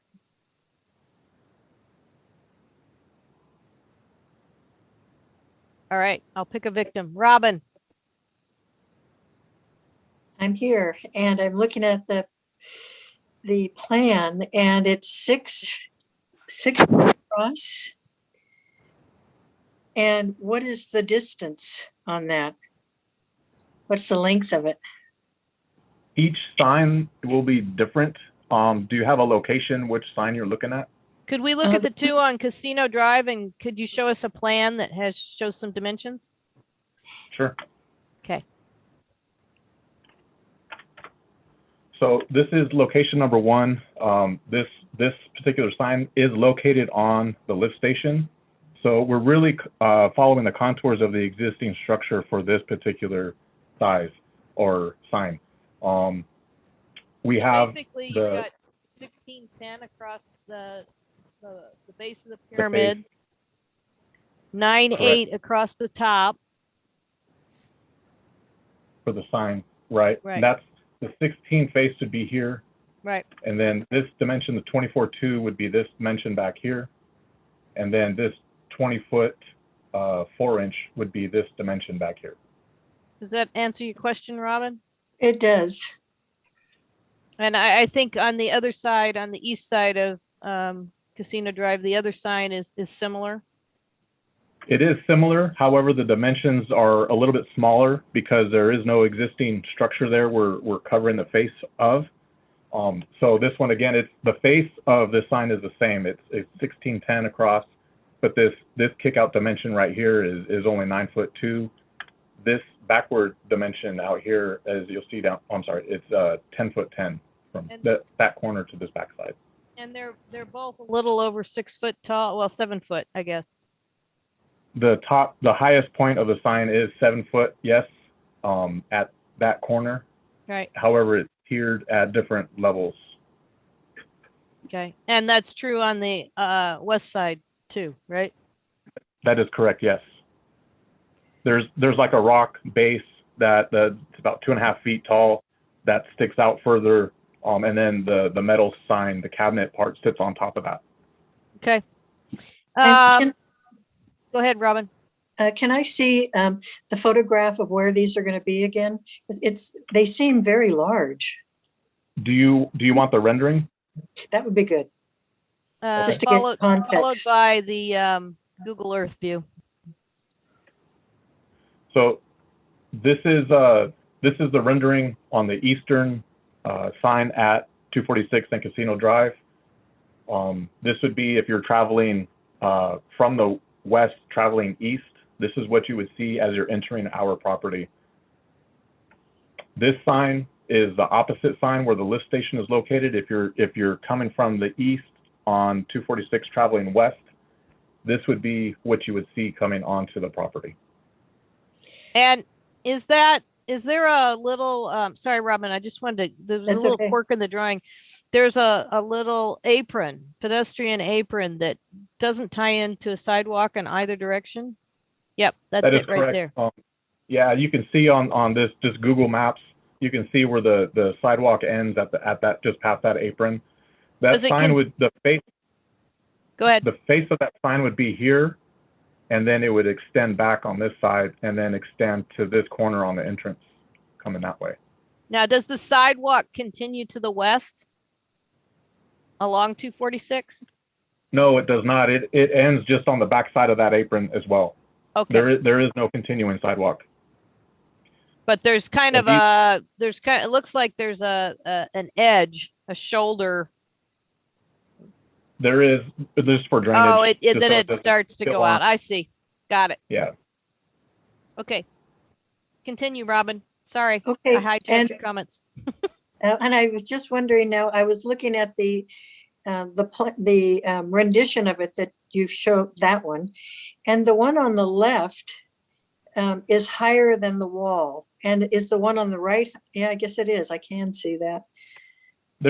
The signs will be the same height on both sides. Mm-hmm. The one here on the western side is about a foot taller than the lift station that is shown here. Okay. This wall is about 5.5 feet or so, and we're going to extend that CMU wall up to to screen it and to also fabricate the sign. Okay. Okay, that's all I have. Any comments though? I like the rock background, and I think the dark color behind the sign, the red sign, really makes it stand out. I don't have any issues with it. Okay, Cass? I like this, the stone very much. I'm wishing that it could be more, less commercial feeling and a little bit more natural and more of the valley. It feels very institutional and commercial to me. This is a very typical type of sign that we would see. I would really love it if it could be something more like what we would see from like the the WPA period, or something like what we see for the up in the well, like more of a carved thing, or maybe steel letters cut out and pinned into the rough wall. Something like that I would like much better, but so I guess I see where you're going, and I'm just you kind of keyed into something that I was having trouble enunciating and finding the words for, and so if you don't mind, I'm going to jump in and piggyback a little bit. Well, can I finish one other thing? Yeah, absolutely. Go ahead. So now, and then on this rendering we're looking at here on the left-hand side, these two blocks, what are those? Are those like some kind of utility power things or something? What are these pieces here to the left? Yeah, to the left of the pole. They're traffic boxes. They're control electrical the light. traffic boxes. They control the light. Yes. Okay. All right. Correct. Well, and then of course we have these aprons that are kind of like, I don't know how you get to them, or they don't continue. Somehow they're there. It's just, again, another piece that just is adding more concrete and more of an urban kind of feeling than what, a rural kind of feeling, which is, what the valley and what I, would like to see more of, instead of kind of bringing in more curbing and concrete and everything else that just makes it feel like you could be anywhere. I don't, as opposed to in the valley. But I'll stop there, and Bethany, you can jump in. yeah, thank you, Cass. I think the concrete aprons are what's there. They're not intending to add to them. I know. I understand that. I'm just saying, I'm speaking in general overall. And Yeah, that's why yeah. I'm looking for something that, kind of mitigates that. And so having, right. like, these metal signs that just feel kind of like what you would see at a shopping center or anywhere. I would really like to see something more organic, more handmade, more what I think of, when I think of the Chumash and our valley. Yeah, and that's what I wanted to pick up on, was what kind of crystallized it for me was your comments, is that it's not so much that there's a specific style I'd like to see. It's just that this is so generic. I know you've pulled in the colors and you've got the text, the font, and you're going with the branding and everything, but it's kind of like you put a lot of thought into those things, and then it just kind of I don't know. It just it's flat. Yeah, I think you just need to go. I think you just need to keep going, is I guess what I'm saying. I think it could be more. I think it could be something that is more in keeping. I mean, I like the stone, for example. That's a good place to start. I like the stone, but it's like, does that tie into the site somehow? Is the veneer something that is replicating stonework that's found elsewhere on site, or the native stone? So it's kind of like, and the colors are fine. I don't have a problem with colors. And the height is a little big, especially around the lift station there. But I think as you go further, you might find that some different things happen on those long 20-foot sections. They might not, but they might. And it just seems like it's not really doing the casino proud, you know? And I don't think we want to see you take it in more of a kind of a Disneyland type thing, you know, where it's, you know, pseudo parks, national parks kind of thing. But like Cass said, there's some other ways to different media, different lighting techniques, you know, all those kinds of things that you could use. Now, I will say this, you're not going to be able to do any uplighting because it's not allowed in this portion of the valley. And a lot of times we don't jump up and down about essentially an internally lit sign. So while we don't say you can't have an internally illuminated sign, there are other ways that might lend themselves along the lines of what Cass was talking about, you know, some cutout letters, the, you know, same font and everything, but instead of a big light box, maybe with, you know, a steel letter that we saw one actually on a project earlier today.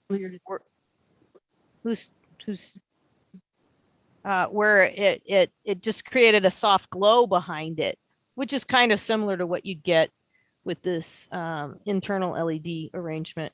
But I think, you know, I personally am open to a lot of things. I do like the color, like the materials, but I think you kind of, I think there's more distance you could get out of it.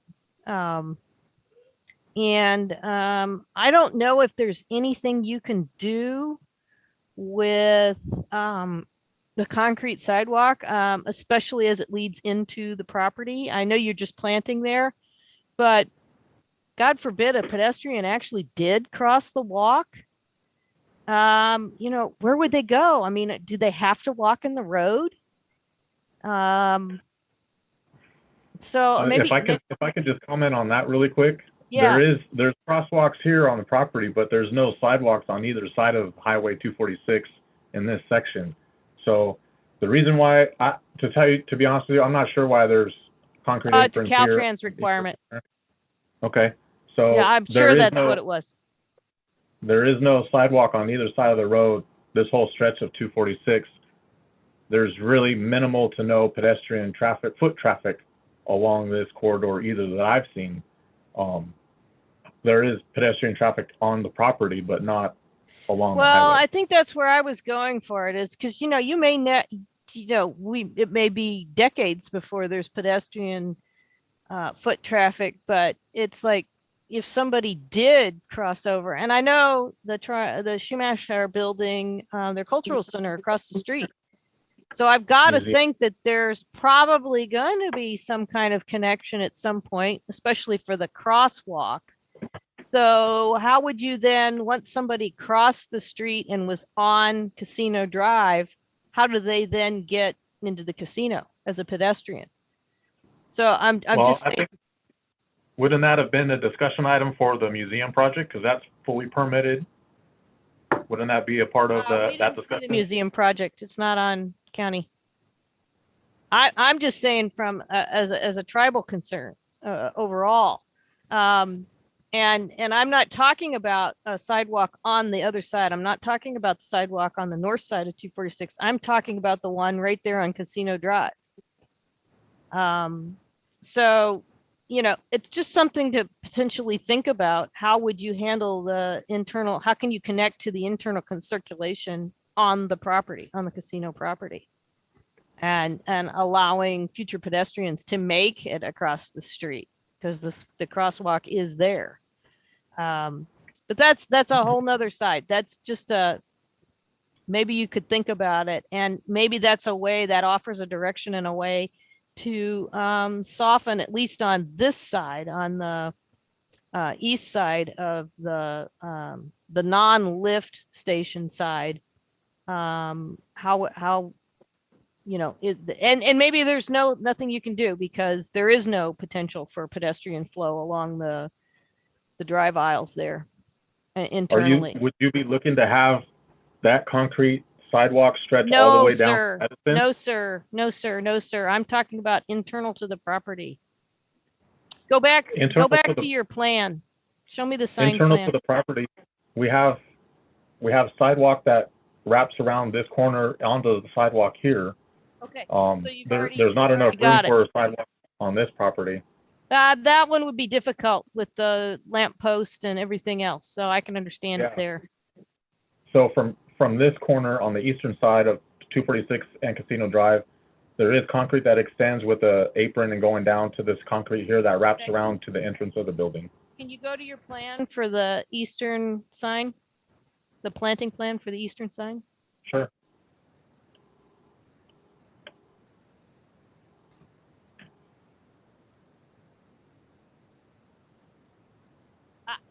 That was it. Got it. Okay, there. See, I missed the sidewalk. There it is. Okay. No, it's there. They've already got the internal circulation. All right. Looks good to me. Thank you. I missed it when I was looking at it. So that's the end of my comments. Alan, I didn't get to you. I'm sorry. That's okay. I'm good with the signs the way they are. I think it's a benefit to the people who are trying to get there. Yes. I've seen a lot of people go down that street and make a U-turn headed into Solvang on that hill there and turn back in. So I think it's a good benefit. That's my only comment. Okay. How do we want them to come back?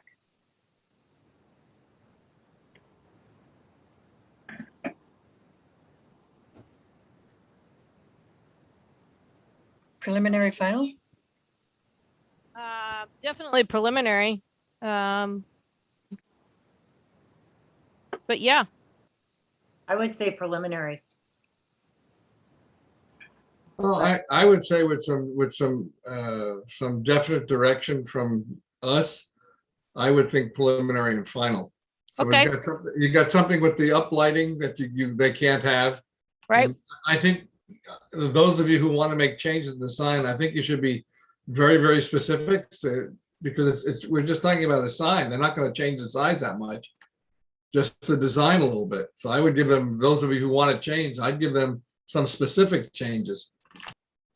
Okay. I think Cass started that. Cass, did you have anything No, you I want to think add? we did give some specifics, like different types of signs, like the pin steel letters, or like the ones that we saw earlier today that are a steel box letter that has lighting inside it that washes the wall behind the letter, which would then wash onto the stone, which would be really beautiful. So I just am looking for something more handcrafted, more bringing out the natural environment, which would be the stone part of it, something along those lines. Okay, Robin? I'm fine with that. Okay. Mr. Rojas? You've got the comments and you'll get a draft for Yes, the minutes? I did receive the comments. I do appreciate the comments. I'll Okay. work with my design team to come up with some different lettering styles, different lighting styles for the lights or for the signs, and we'll go from there. Thank you. And yes, I think it should be preliminary final with the when you return, sir. That All sounds right. great to me. All right, so we are to the last item of the day, which is item number 3, 21 bar 203 Dogged Park LLC Commercial Edition. Who's going to be presenting? Hi, Bethany and Angie. How are you? Thank you for your time today. Yes, I have with me here Evans Jones, the architect, on behalf of the owner. We also have Scott Dominguez of Arcadia Studio, who will be presenting with regard to landscape. And I am ready to share my screen. Go for it. Thank you. Hi, everybody. This is Evans Jones. Hey, Evans. Good to hear from you all again. She's put up a site plan so I can show you the location. It's in Los Olivos, the north end of Grand Avenue, almost to 246. It's the second property back. Existing house, 100 years old, was converted several years ago to wine tasting. The proposal is going to stay as wine tasting, but in changing what they did before, they didn't upgrade it for handicapped access. And so basically that's what this project is going to be doing. So if we can go to the photographs, we can identify. Oops, hold on, I got you. There we go. This is the building, which probably most of you are familiar with. It's a tin roof building existing right now. We're not changing anything in the size of the building. The roofing will remain the same. We do propose to change the color. I'll go over a color board in a minute. If we can go back to the site plan, I'll show you what we're doing. So the existing building, you'll see over at the left. Hold on. Yeah, I got you. Angie's helping me here. I don't know how to use a computer. There's the existing building, and we're putting a new wood deck around the building on the south side, west side, and a little bit at the east. And then a trellis over a portion of that, the amount that we can do within the setback requirements. Trellis is here. Yeah. So that shows the deck, and it shows the post for the trellis above on the two sides. In the rear yard, let's go to the site plan. Rear yard, there's an existing concrete slab, and we're putting a trellis over that. And then upgrading the parking to give handicapped parking spots offered. There's an existing alley behind the building. So we're upgrading that parking and putting in a proper handicapped parking spot with a path of travel to the building. Okay. Let's go to the floor plan. Okay. Which is sheet A2, I think. Okay.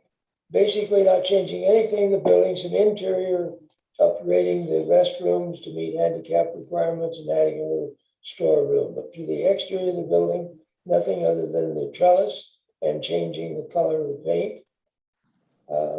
Let's go to the exterior elevations, which are A6. So again, the building is shingled right now on the outside. The proposal is to leave the building the same, but add this semi-Victorian trellis across the front and along the south side. I think maybe look at the colors now, if there's some questions on that. Okay, color board, the base color will be a dark blue. It's almost black. Shows in the photograph here, but it's a very dark blue, which differentiates it from Fess Parker's gray building, which is just to the south of it. And across the street, Charlie's is actually black, so it's a little different than that color. The existing roof is almost a bonderized color. It's an old antique corrugated iron, which are going to remain. And then the trellis and all the trim will be white with a couple of accents of this pumpkin color for the three doors on the building. So that's my presentation. If you have some questions, I'll help try to answer them. Let Scott do the landscape. Scott did the landscape, yes. You ready for him to? Sure. All right, I'm here. Scott, are you going to share your screen? Should I stop? Or do you have it? It's fine if you have it, you can just pull it up. I don't think I do have that up. I thought you were going to have that one. I do have it, so I can do it. Okay, It's fine. I'm going to stop my share.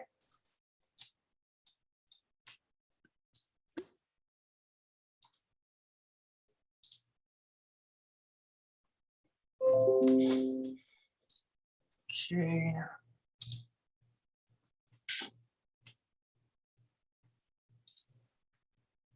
All right, everyone can see the plan? Yep. Okay, so starting at the front here along Grand, we have two small planters. There's some existing sort of Corten steel planters there. We're going to use those on the south side. As you can see, they're placed here. This is showing the new deck along with the covered area. These are little dots are kind of the columns there. Along the north side, we do have a small gravel access pathway that gets you to the back. And in the back, there's a main sort of gravel / seating patio space. This is an existing oak tree that's there currently. To the south, there are just one olive tree. We're gonna add a couple more olive trees back there with some small kind of interior plantings, maybe an ornamental tree. We do have some plant photos of kind of our proposed use of just little growing ground covers, grasses, and some perennials that can fill in. And then this is the existing concrete pad that would have that trellis over top. And yeah, pretty simple, and want to keep it relatively functional in the back for multi-use. Okay. Conclude. All right. Any questions from the board? And Scott, just keep that up for me, please. Yep. I have one question. Do we have a map of the area? Where exactly this is in the city, in the town? He started with a vicinity map. You want to do that again? The vicinity map, please. that Angie will have to share a screen, I think. I'll go ahead and stop. And were there photos also with this that we saw? Yes, sorry, we have a phone going off in the background. Forgive me for that for just a second. So vicinity map is here. Let me zoom in on it for you. You might zoom in just a little bit more. Sure, got you. What was the question? Well, wanting to understand exactly where it was in relation to the town. So There how's you that, Bethany? Is that good? Yeah, Cass, can you see? Yeah, I see it. And then, yeah, I remember now. And then, what was my other question? Photos? Photo. Yes, photos. Yes, we only showed you one. We actually have a bunch. So that's first, obviously, of the front of the building. And then there's South side of the building. And any of the neighbors or, beyond? That's Parker's just to the south, the next building to the south. This is the building to the north. Okay. Natural redwood structure. And then this is the back of the building, looking from the parking area. Another one at the back. This is the existing concrete slab there, and they've got a kite covering over it right now. Right. Okay, great. That's the Thank you. oak tree that's in the backyard. Yeah, got it. And then Angie, why don't you show Cass the trellis that goes over that concrete pad? Because I don't think you guys got to show us that part of your. Okay, I think that's probably A3, A4, A5, something like that. okay. Next sheet. There you go. That's the plan of the trellis showing concrete slab foundation and then the roof above it. And then the next sheet, I think, shows this is an elevation of the trellis at the back. Do you want me to zoom in anywhere, Bethany? No, I think that's good. Okay.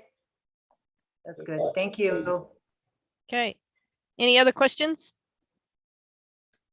There are details of the trellis, I think, on A4 probably. That's the base. The shade structure. A6. A6. Okay. Yeah, there we go. A6, there it is. Oops, sorry. There we go. Are details of the trellis members. Okay. No other questions from the board? Just one thing. It's similar. You're proposing a similar color to what it is right now, just a little darker. It That's appears. correct. Rather than the gray that it is now, this will be a dark blue. White trim. So it's going to be very similar, but dark.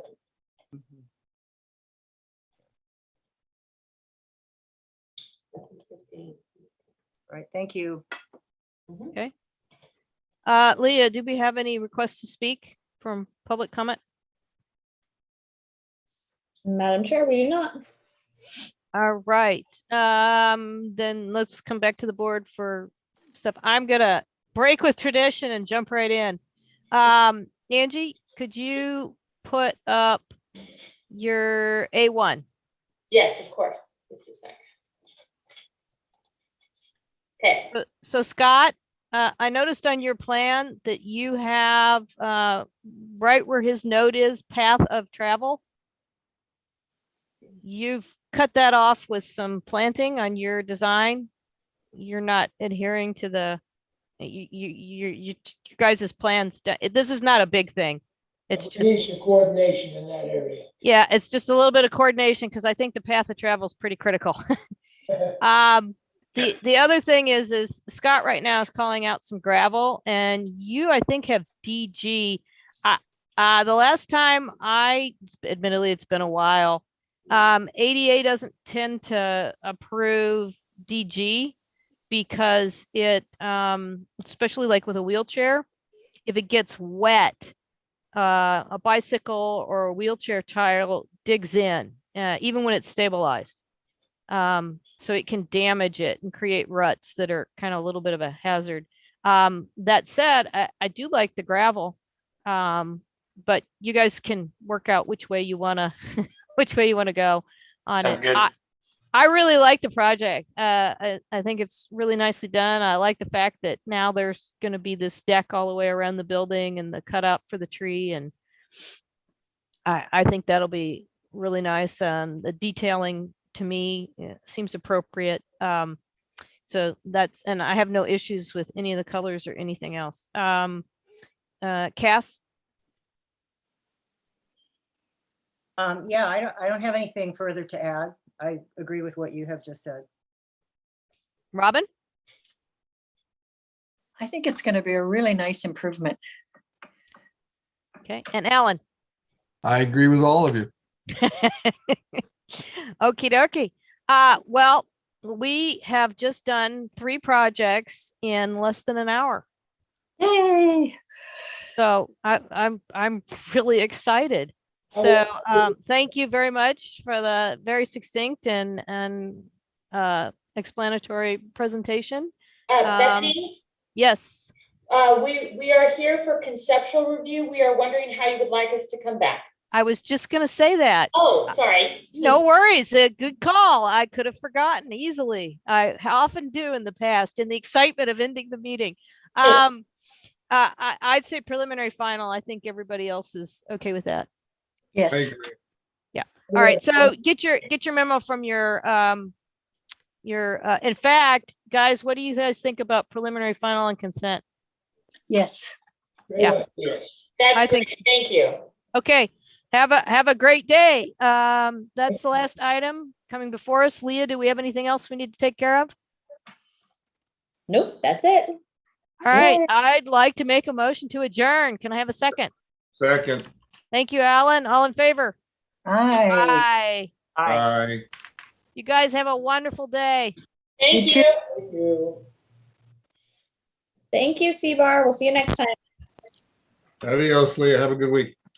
Thanks, you too.